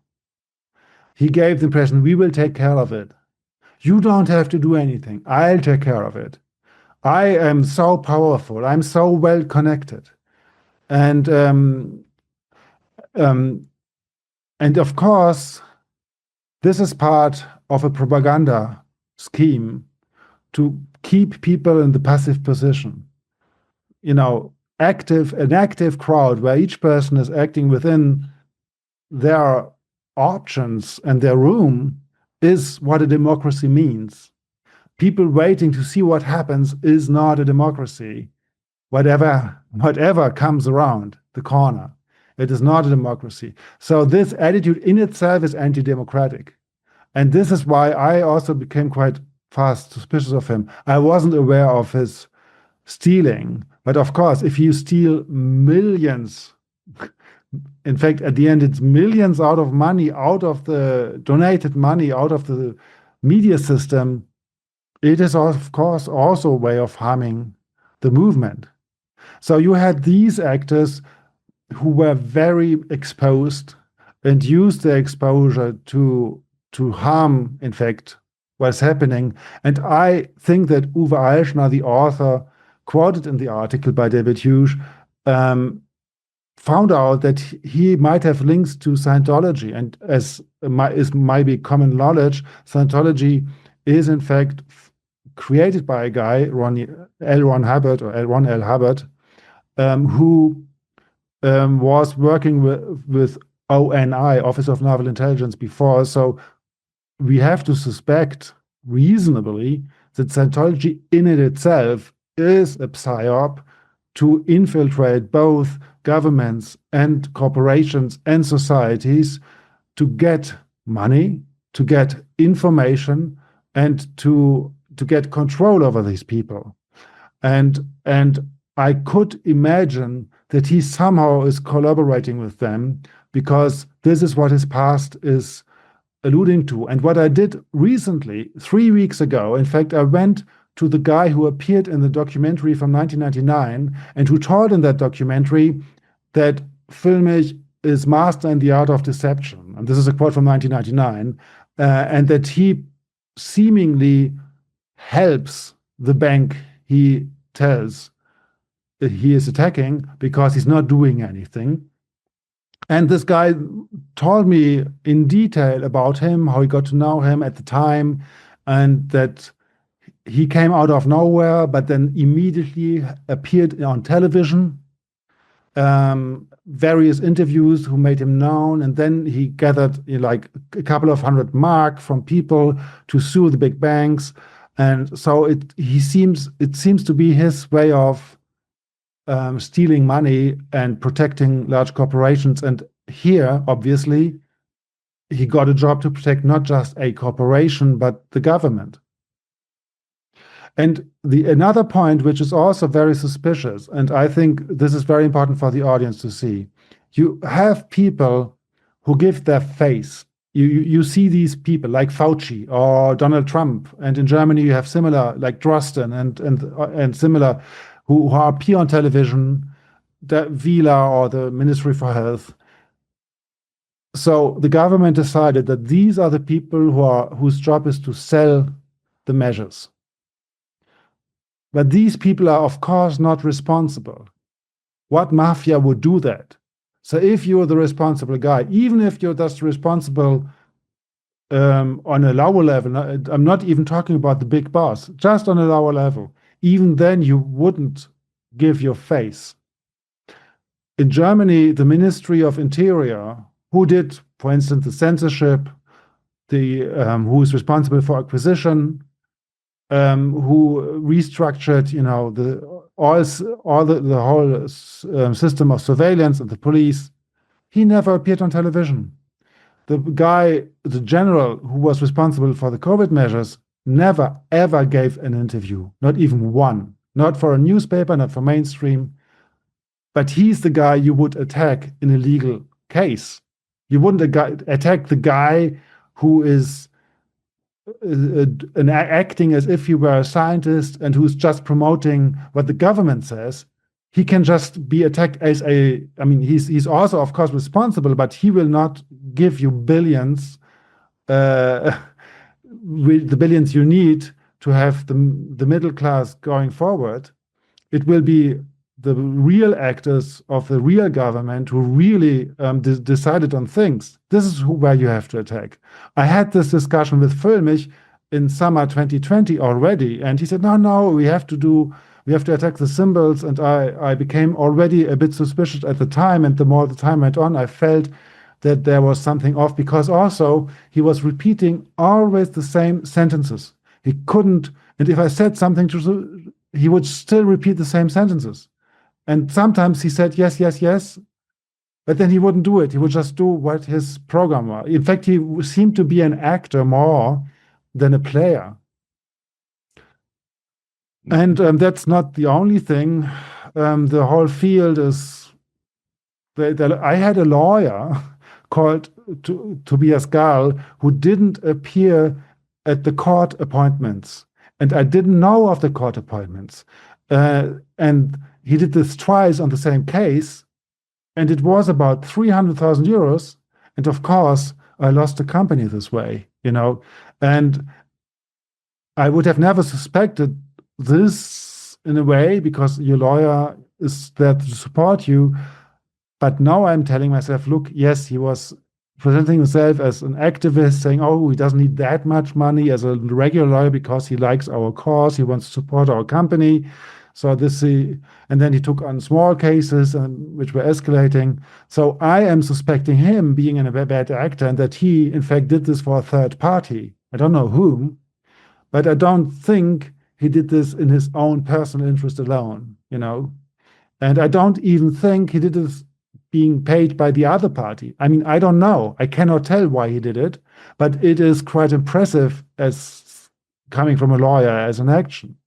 And I had another guy, the one you quote in your article, and Marcel Janke, who also was a kind of person I never met before.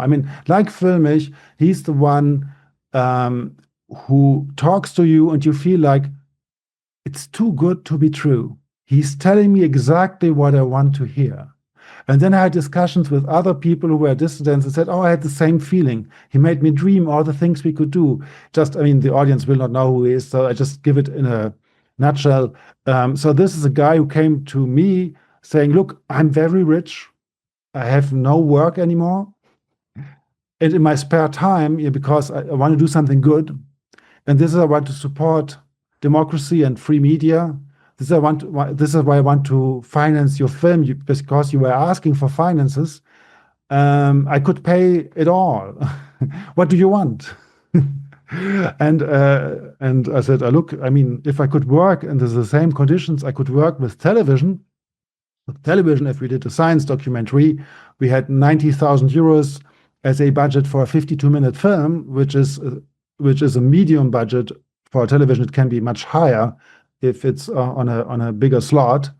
And I said, look, if you could just give me the television slot, I could work normally I wouldn't need to do video calls on a distance, but we could go meet the scientists, film in the laboratory, explain what is happening, have 3D animations to explain the science and all of these things, and could make a film about the films as I did in the past with the same team, same salary. This would be a dream, just to continue to work.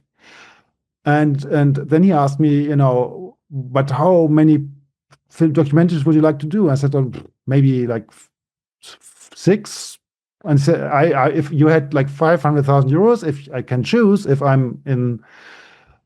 And he said, yeah, okay, 500,000, I give you 600,000. And if you want more, just ask me, And it was, of course, it seems for somebody who is just a journalist or a blogger, it seems like crazy amount of money, but you don't know how much it's gone away if you pay people, We are used not to, if I'm now doing my videos alone with my computer, I'm not paying anybody. I'm doing it all myself. But if you pay a cameraman, a sound engineer, somebody who mixes the sound, and you know how many days of work a documentary can be if you really want to meet these people all over the place in different countries, it's not a high budget. And so this guy, in fact, used this to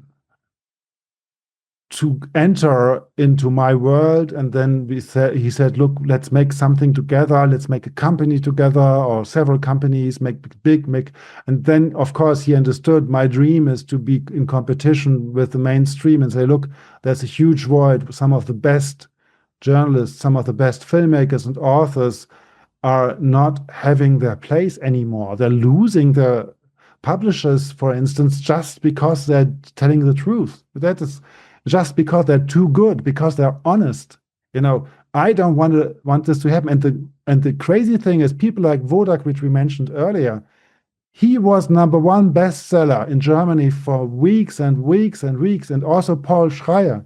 So I licensed the rights to their books and made translations to other languages and published them in English and French and Italian, and wanted to make this happen. And he made me dream this way to go on this way. And the narrative was that he has no commercial interest, but he wants it for democracy, which is for me completely natural. But then he said, look, you want to have equipment? I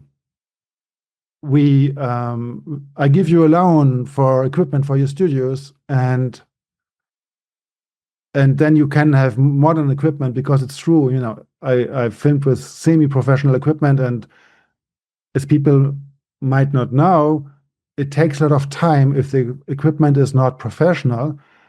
Professional equipment just makes you win a lot of time. You need to pay less because the adapters are working, everything is stable, it runs. So he gave me a loan for this, and then suddenly, the first part of the documentary series was finished. We wanted to release it, and then suddenly, some days before the release, he disappeared and said, I don't want to work with you anymore. Okay. And we had some weeks before, we had finished the Japanese translation of the book of Paul Schreier, who was #2 best-selling in Germany, about the pandemic role games, like the 201 and similar ones. And it's a wonderful book because it shows just these, in describing what happens since 1999 in the pandemic games, you understand the mindset and the way people are manipulated into this pandemic emergency. And they said, oh yeah, you finished the translation, you paid, and he knew I paid like 10,000 euros for all of it, including the layout and everything. And I don't want to do it anymore. It feels like I did something wrong, but I didn't know what I did wrong. I felt like, I didn't really doubt at that moment yet his good intentions, because I said, why would he give so much money? Money is, in fact, energy. So if I have money, I can do things. So somebody who wants to hurt me will not give me money. This is what I thought. This is why I had this confidence. But then, in fact, the equipment came later on. It was a lot of work to, buy it. We equipped our studios, and just a week after it arrived, he said, look, he wants to exchange the equipment and the co-production funding into having shares of our companies. I had several companies, like the one in Italy and France too, you know. So I said, okay, I have to think about it. Why not? But I don't know. I have to think. And then he disappeared and disconnected. And then there was a contract proposal, and he promised me, you know, the whole thing is, in this scenario, I wouldn't have earned money, because normally if you sell shares of a company which is running, you become a bit richer, you know. If I sell shares of my company and I get 100,000 euros, I would get it privately. But in this scenario, in fact, I didn't get any money for myself, but just for the company. But the money, I already got it. So it didn't make me powerful as a person, but which was okay for me, because I did it in that time for the cause. I felt the emergency. I wanted to have a freer country for my children. I try to be fast. Sorry for this long story. But so finally, I said, no, I think I can't do this. Also because he went out of contact, and I felt like it felt a bit weird. He wasn't like a partner which I could discuss issues with. And he wanted a bit of, I felt that he wanted a bit of submission. And this is, of course, not how you can run the company together, especially if audience might not know, I've been running a company. Let me just think. I mean, in this way, kind of film production I did for 22 years at the time, you know. So this is my thing, you know. I built up something for a long time, and we had a team of 8 before the COVID crisis started, and it became bigger after that. And just to finish on this, he said, okay, then I want the equipment. And I said, look, all the studios, we just worked for weeks and weeks to put it in there and so on. Yes, and can't I give you just installments to pay you back the loan? It can be big installments. No, I'm not interested in money. I want my equipment. Oh, you're not interested in money? No, it's not about money. Okay, and then so there were some lawyers around, and I spoke to Viviane Fischer, the other woman from the committee. She said, "Oh, you shouldn't do that. It's not ethical. There is a law protecting you. You cannot just take the equipment away." And there was this other lawyer who didn't come to the appointments, but this was before that very story happened. He said, "Look, you can do something." So finally, I said, "Okay, we will defend ourselves in court and try to have this loan going on." And it came to a point where I felt, well, look, he's from another world. He was very aggressive, and it wasn't like a way of being not okay with the business relationship we had. It was really extremely aggressive, and he even sent me death threats on Telegram, you know, because I resisted on the court. 2 times even. So I felt like, wow, that is another level. And it took another year or so that finally I gave up. In a way, it was a war of attrition. And I found out, in fact, you know, I said to myself when I made this contract with the co-production agreement for the documentary series, I said to myself, look, what am I risking? If I don't take his money, these films might not be done, or not be done in this professional way. And he gets shares of the film, so he might get his money back. It's not a support, you know. It's just we get shares. And as we were quite successful, some of our videos had millions of views. If now we do a professional documentary, we might have millions of views again. It will have both an impact, but also maybe give donations. So we could have specific donations. So he would even might get his money back, or part of his money back, and everybody's happy. And if he's an asshole, if he is not trustworthy, what am I risking? I'm risking only the films. This is what but the films wouldn't exist without him. This is what I was saying to myself. I'm not giving shares of my company. I was completely wrong. I didn't understand the game. Because the moment you have a contract with somebody, he can sue you. And the higher the amount, the more expensive is the lawfare. The more expensive is any interchange, and it becomes all complicated and heavy and takes a lot of time and energy. And how can the lawyer is paid according to the amount, the court is paid according to the amount. So if a small company has these high amounts to deal with, it can just bankrupt them, even if they win all the law cases, even if they win all the time. So I wasn't aware of it. I didn't think that far because I'm not used to this kind of way of thinking, So I can advise everybody in the audience, if there is a reason to have not full trust with a potential partner, keep your distance, because whatever the agreement is, he can always keep you busy. And the contracts we did were very into my favor. I had full editorial control. I wouldn't have done it otherwise.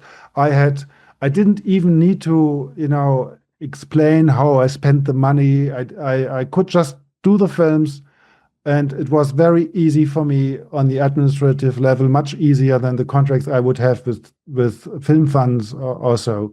But still, it's a means to it was a means to crush our structure. Can I just jump in here? Yeah, sorry, I'm talking just for a second. No. So what happened was, and I'm part of this story in a way as well. I started to compare notes. Again, it's all a bit fuzzy, but over the past year, two, I'm interacting with a whole bunch of other podcasters and content creators, and you start to learn, I learned a few other stories before I learned about. Tell me about it. I'm very curious. How are you part of the story too? No, right. So I in my article I talked a bit about it, but his name first, just for me, what is the strength? And sometimes I doubt myself, sometimes I feel like in some of these instances that you describe, there's no big smoking gun, but there's enough smoke. There's a big pattern where you have to start asking questions. Something strange is going on. I've known a few wealthy people over the years, and I've also felt that usually even the very wealthy it's even more difficult to pry money from them. I've had that feeling. So people that have a lot of money, they don't just go around giving it out.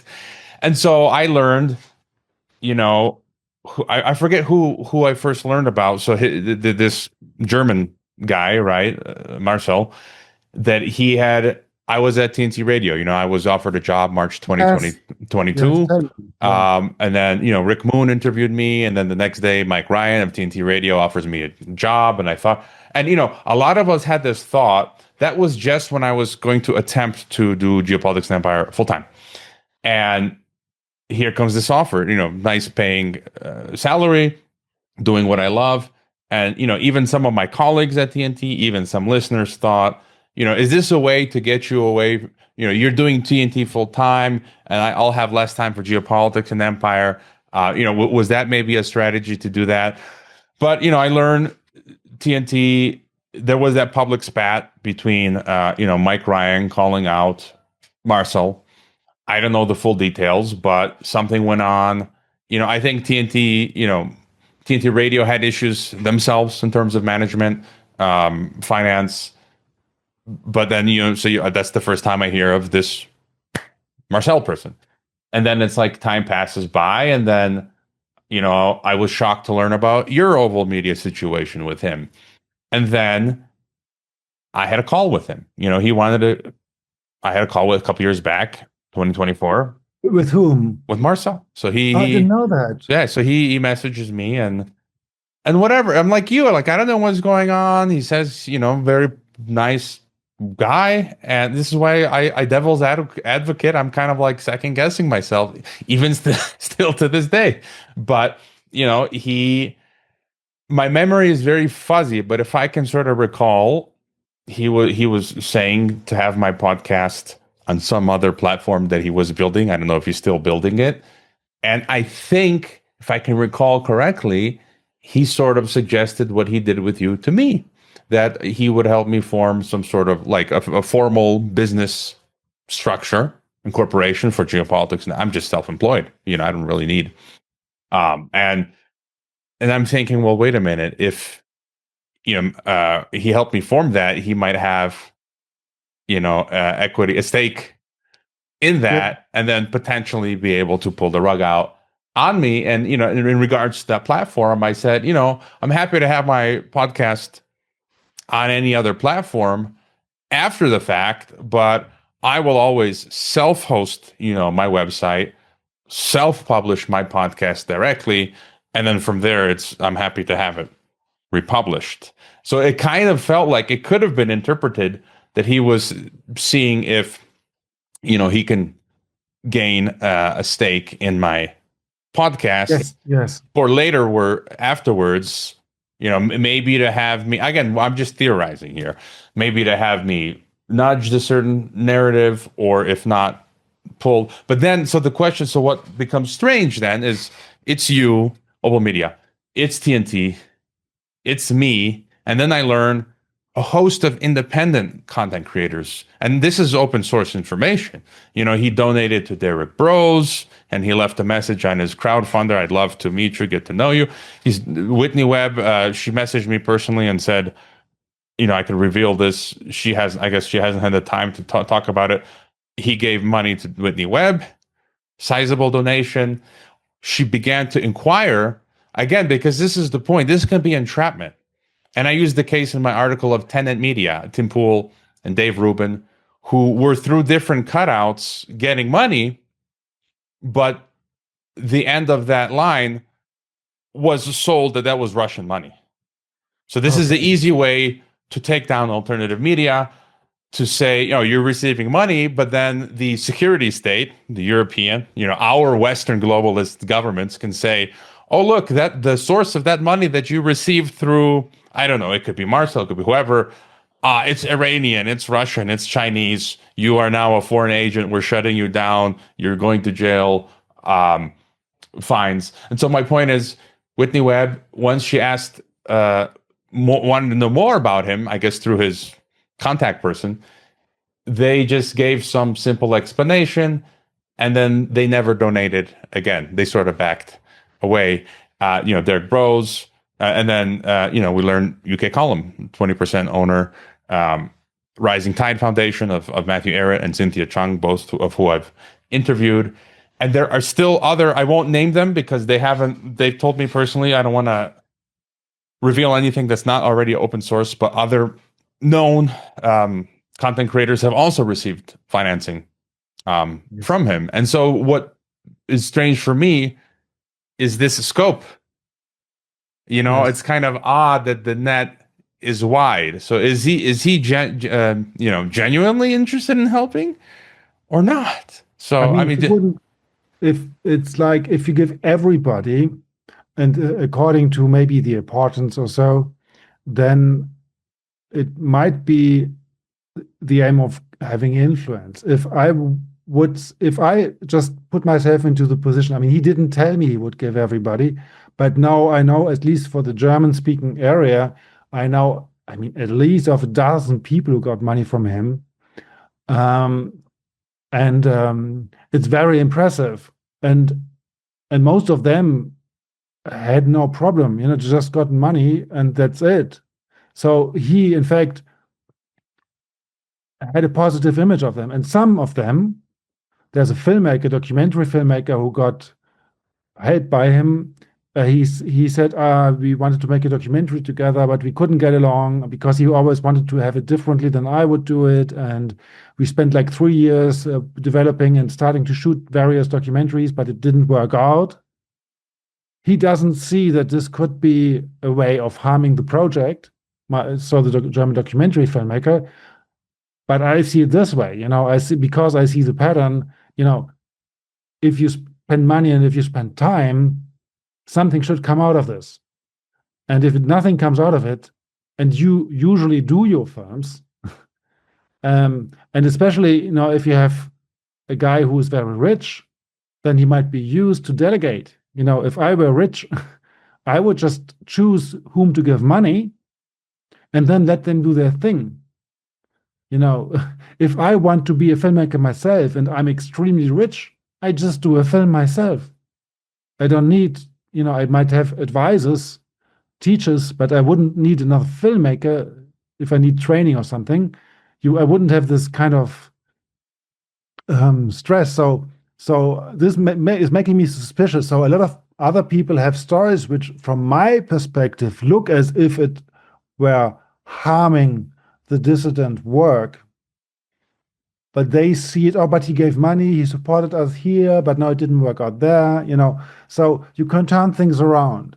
And even myself, there were moments, when we had legal conflicts, there were moments where I said to myself, look, but maybe he just is angry at me and maybe I did something wrong. I don't really understand what it is, but who knows? I'm not a businessman like he is, so I didn't behave the way I should have had. He gave me that feeling, he gave me clearly that feeling. Recently, I took the time to read the emails starting 2020 and to see when happened what. And then it was really good for me. I saw that every time when some project were at a crucial moment, like the release of the documentary, the book will come out in Japan, and then everything is ready now. We invested a lot of time and also money. Now it should go out and be distributed. Then, there was a conflict, and then the support was left away. And the other story, which is already known because some articles are out there, and you mentioned it, I think, yes, yeah, you saw that. The 4-part documentary series was black shelved. And, there's no narrative. When you spend millions to support dissident media, why? To give awareness to issues. And when a film is ready, you promote it. You spend maybe more money in the promotion of the film than in the production. Because it's not about how good or bad a film is, it's about the ideas and the analytics the film is conveying. That this is why this is the narrative. This is what he told to everybody. He wants the narrative to spread. This is why there is this support. So why would a person in this position not promote the film which is finished, or the film series in this case, or do it? There's a bit of sabotage, I guess, can we say there? And I just want to add a point. I don't see any other explanation. The question is always, what is the intent? Is he a crazy guy? But looking through the emails, I was really very, very conscious of the fact that the timing of the problem corresponded to the maximum harm to the projects. And some of the people that I've spoken to that received funds, and some of them, were one time, relatively sizable. I'm estimating, I don't know, maybe thousands, at least 1,000 or thousands. And like Whitney, the people who were not responsive, who said, okay, can you tell me just more about who you are? What are your motivations? He gave a one-off and never subsequently followed through. Yeah. So it seemed like the people that were not responsive, he just backed away from, and then continued with people that were more responsive. That's a very important point, because it's not about helping them, but to be in contact, to have an entry door. And my other point, if we were to parse out if there is any ideology that maybe he is nudging or promoting, I have to go back to the multipolar stuff, because I was on TNT, and then Carl Jha, he's got a popular channel. I agree with him on anti-empire stuff, but he's hardcore pushing China, BRICS, multipolarity, and 15-minute cities, technocracies, open source information. And so I think he was helping Carl Jha, who came on TNT, and then UK Column, and then Rising Tide Foundation. Those guys talk, it's open. I'm not inventing stuff. I don't have an ill will towards people, but it's just that they are promoting this multipolar line, which in my mind is, again, we talked about that earlier. That's the new form of globalism. And if I were to, I mean, does that make sense for you? It seems like that's one thread that he is supporting. Yes? Yes, I think we had this discussion about what is happening in the world, and the point has been that the dissent is growing. People are not happy with their governments. I think in France, 90% of the French would just have a party if their president died. I'm not really exaggerating. The people are just angry against their governments. And in that moment, you need structures to control the anger. And I would say, yes, he's part of that.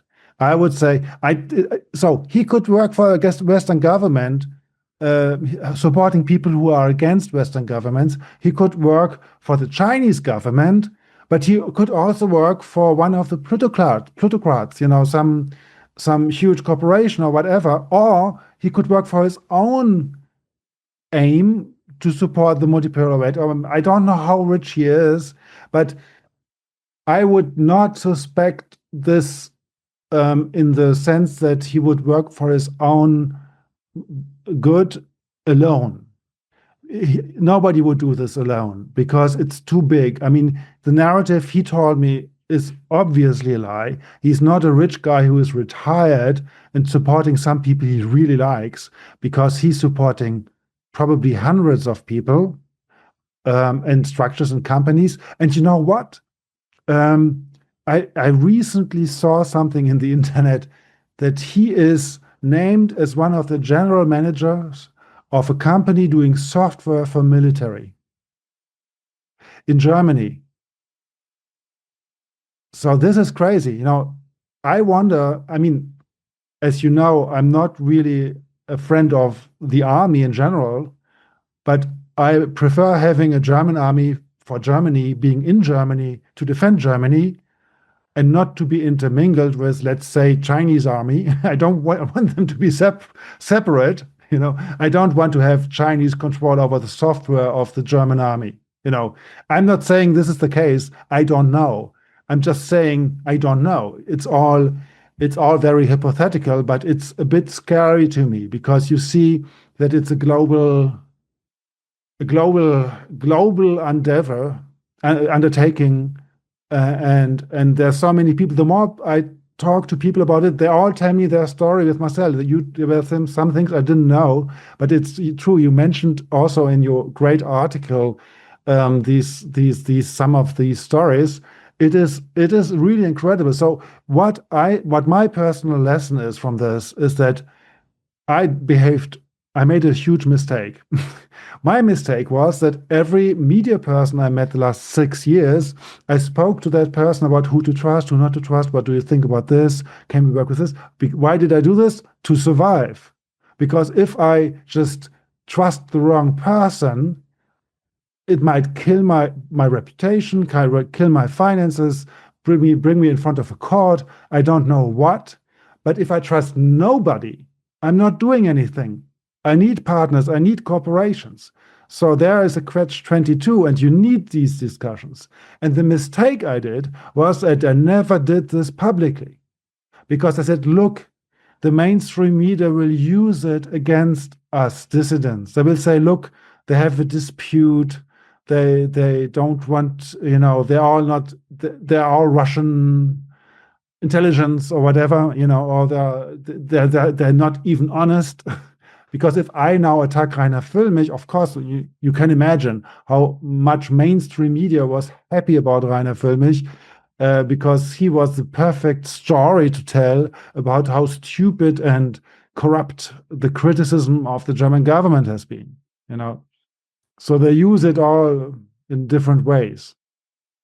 Yeah, and I'll just add again, this whole situation that I guess we can say we've been embroiled in, and he became, anyone can become a paid subscriber to my membership, and he was a founding member, and I gave him a forever free subscription because I don't want to take money anymore from someone I'm not certain of, but also the last part of my article where I talked about these Pentagon active measures, where it's really strange, where they're writing articles about me being a Russian agent, which is strange because I go around saying Putin is a globalist. CCP, I mean, they're communist. I'm anti-totalitarian. Like, I have nothing. All governments for me are taken over by this ruling class, and they have gone through my TNT shows and Geopolitics and Empire podcasts, screenshotting all of the multipolaristas.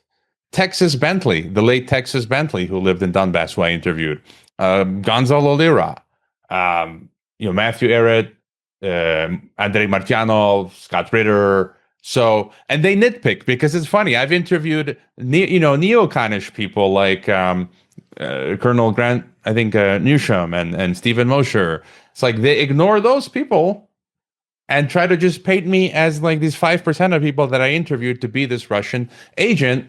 And so again, that makes me think of this operation that we're talking about, where maybe they can later play this card where we've been painted as multipolar Russian agents, and then our governments, your German government, my American government, can come after me because, I was taken off of PayPal by the Department of Homeland Security. I was taken off of Patreon by NATO. Okay, the same week, Atlantic Council wrote an Associated Press piece mentioning my podcast.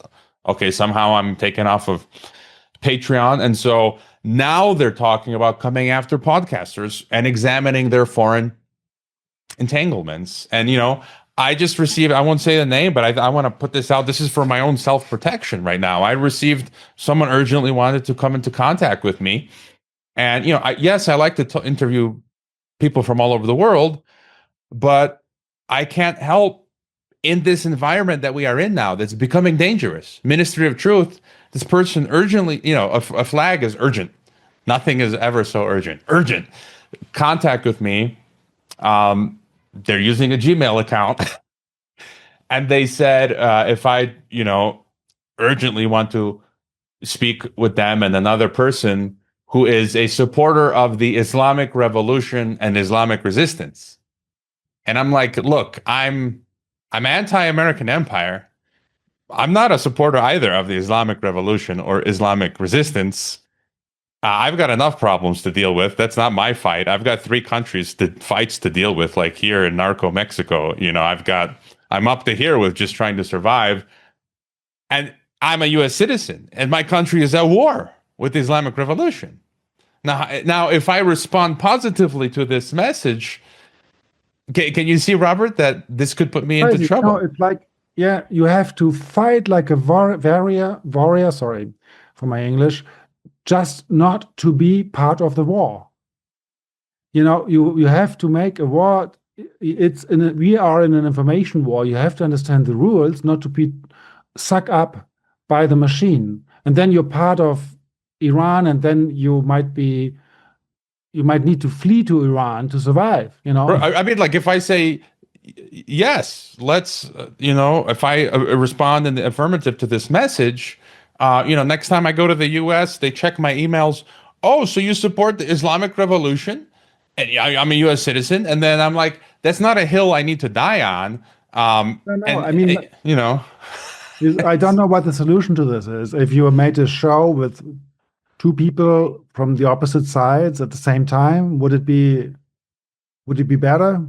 No, I have been, I did send the interview request to Morandi, right? That professor who's talking about Iran. But again, I just find these types of I'm now paranoid about entrapment. Given everything that we've all gone through, I'm just like it's just becoming really weird. And I think listeners, also need to understand everything, all of these things that are going on. It's not just simply you or me or others just having a conversation here now. The consequences are becoming very real for. That's right. And everything is used, which can be used. And it's the most crazy things happen sometimes. I, for instance, recently got a call. I mean, it's maybe 1 year ago already, but it was from the embassy of Saudi Arabia. They wanted me to just say how much money I want to film the ambassador here in Berlin. I said, what is this about? Why would you call me? I mean, we never worked for any embassy. We never worked for any government. We didn't even do films for companies for a long, long time. I mean, 20 years ago, I did some films for corporations. But so we are certainly not the company we would call if you don't know any company. And they said, oh, we were told to call you. And then I said, okay. And then I didn't respond. And then they called back, they emailed back. They really wanted us to make a film for Saudi Arabia. And I see how they could use it. They could say, look, they want freedom of press, but then they support the ambassador of the country who kills journalists, and who's not respecting the women's rights. So, and as Saudi Arabia is our ally, I can see that there might be a link to our German government, but then they play bad guy when it's about the press and the media and the reputation. Yeah. So this is how creative they are. I mean, isn't it impressive? No, it's crazy. And I've had conversations with other podcasters, and they say, and I disagree with their framing, their view. They say that, they are suspicious of people that going around who are being suspicious. And I'm like, no, in fact, you not wanting to talk about what you and I are talking about, for me, is suspicious. Because if I have nothing to hide, what you see is what you get. I'm open to being examined, right? If you have nothing to hide, you're open to being examined. But also, someone said, I broach any topic, right? That proves that I'm not controlled opposition, and I'm not. No, the point is not the particular person, but just that idea that I think that's ass backwards, because you can have these agents come in, and we've seen that happen with the neo-Nazi stuff, like all these crazy topics that promote the Jewish, anti-Jewish stuff, pro-Nazi. Most of those are, undercover placed, yes. feds. Absurd, yes. And so to think that they don't know how to play this game, you could cover every single topic under the sun and still be a controlled opposition. You could cover certain topics and still be a controlled opposition. There's no strong rule here. So they cover all parts, and I don't touch certain topics because I'm simply not interested in them. Like flat Earth, just not interested in flat Earth, or I don't believe that it's the Jews. Yes, there's a Zionist faction, and I look at that from a academic approach. But I'm not, you know what I'm saying? And so, anyways, no, but it's if you say it's like, say, it's the Arabs or it's the Jews or it's the whatever, then you're in fact taking away personal responsibility. And this is what is my problem with this. Even if all perpetrators would be the same ethnicity and have the same religion, what we see here is still a class war, and people from the same ethnicity and religion will also suffer from it. And these perpetrators are perpetrators as a person and not as a Arab or a Jew or a whatever. It doesn't matter what ethnicity or religion they have. And it's, of course, what happens. I saw that, like, the homosexuals in the media world give themselves jobs because they're a minority. They want to protect themselves. I understand it. And then you can, of course, suspect there's a conspiracy of homosexuals in the media world helping each other in professional issues. Okay, the people who did all the same school do the same. They all help each other because they had the same experience and they know well. So if they help each other, they advancing faster in their personal professional career. This is how the world works. And of course, there are constant conspiracies all over the world, and people who are similar are often more on mutual help than people who are dissimilar. So you will rather have people having the same age group helping each other than different age groups. It's, of course, same ethnicity, same language. Of course, they're helping each other.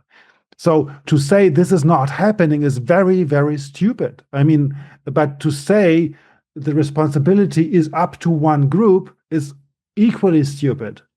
And I'm very, very, very much impressed by the anti-Semitism I see in social media, like for some weeks, which is, I mean, in a way, it's understandable. Israel as a government is having very aggressive wars with Palestine and also with Iran right now, but it's framed in a way which is really uncomfortable to me, which is really weird to me. And they're doing the same thing, which I so much hate.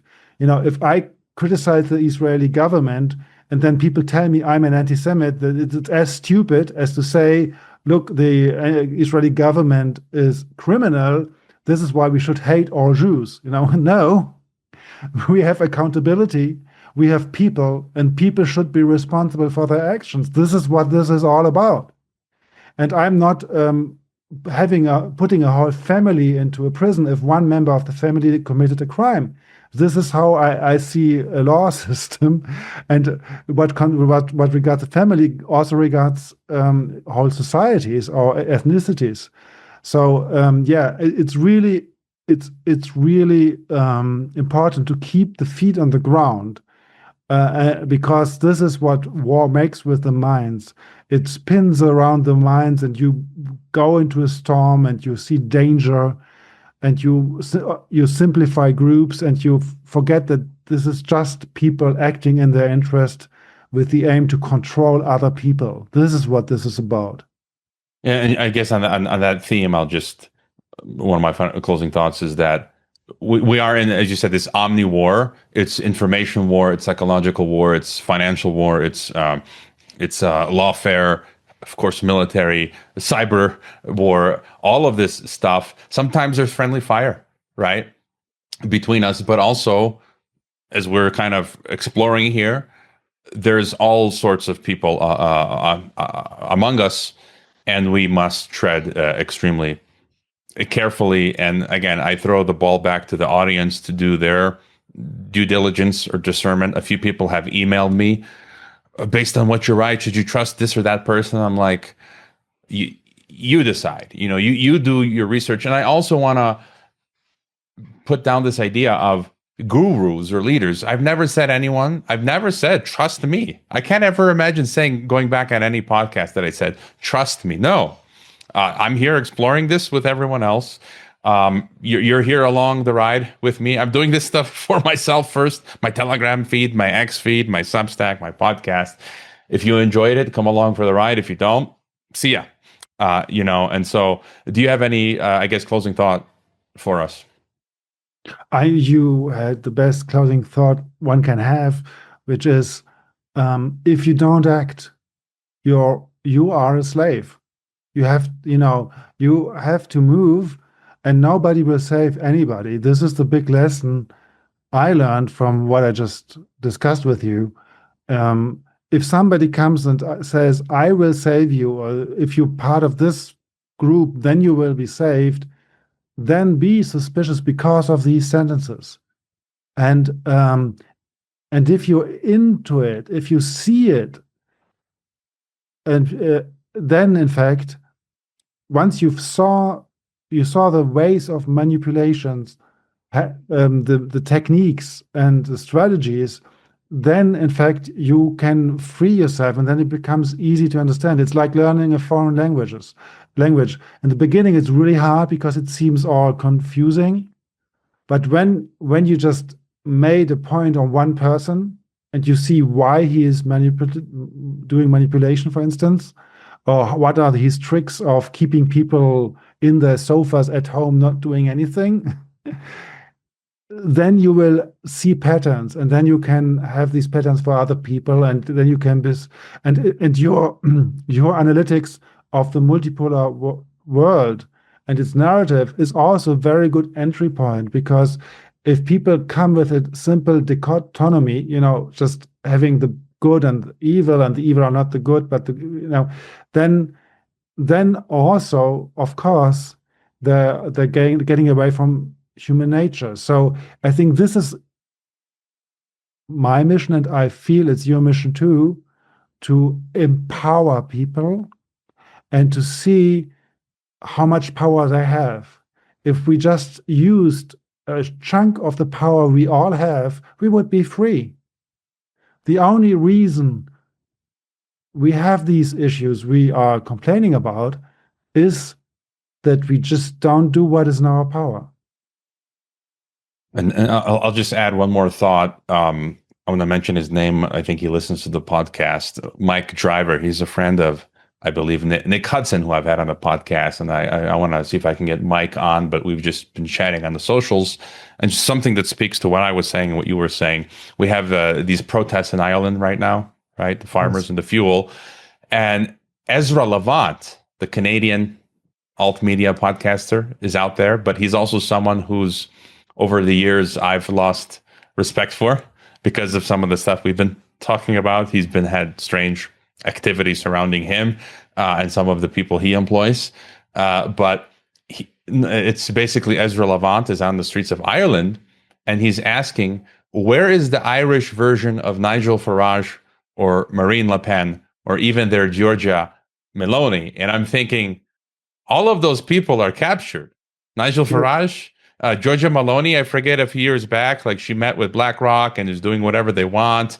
And Mike Driver commented, and this was already in my head the day before. He says, all captured. The strength is no leader, no one to blackmail. I don't trust this Levant guy. And that was my thought exactly. They always want someone to lead a movement who is either already an agent undercover or that can be captured with money or grift or blackmail. There's a strength in these farmers coming together organically without a leader. Why does the system always wants us to have a leader? And that's why we should stop and we should strip our emotions out of this. Look at with cold, hard calculation, the situation as it is. People call me black-pilled. I don't care. And when you hear of one of your leaders falling, you should accept it, like Reiner Filmic or a Trump or a Putin, and realize that, I don't know, that the situation is pretty dire. And so but as you said, we continue the fight, and you are optimistic. And so we just keep doing what we're doing. I'll include your links in the description. If you want to tell us where the best places to find you, your work, current projects, if people can donate. The best place is our website, www.oval.media. Very simple. And this is where there is a subscription for German language. And I also have a Substack. But I think most important is our website, and most important is to spread also the news and the energy you have in your work. If just a couple of people would add to this in distributing, making what they can do, giving workshops with pupils, I think teaching and reading is also underestimated. It can be very, very powerful. And you need just a few people to dissent to get rid of totalitarianism. Totalitarianism needs an authority to speak with a single voice. So if there are two voices, it doesn't work. So if one voice is honest and the other isn't, and there's no debate possible, then it will crumble. So we have to see the strength we have. I'm just repeating myself, and also the power modern technology gives us. Very good, Robert. Follow Robert, and you got also his War Weekly with James Patrick of Big Picture. I'll include all of those links in the description. Danke, Robert. Danke auch.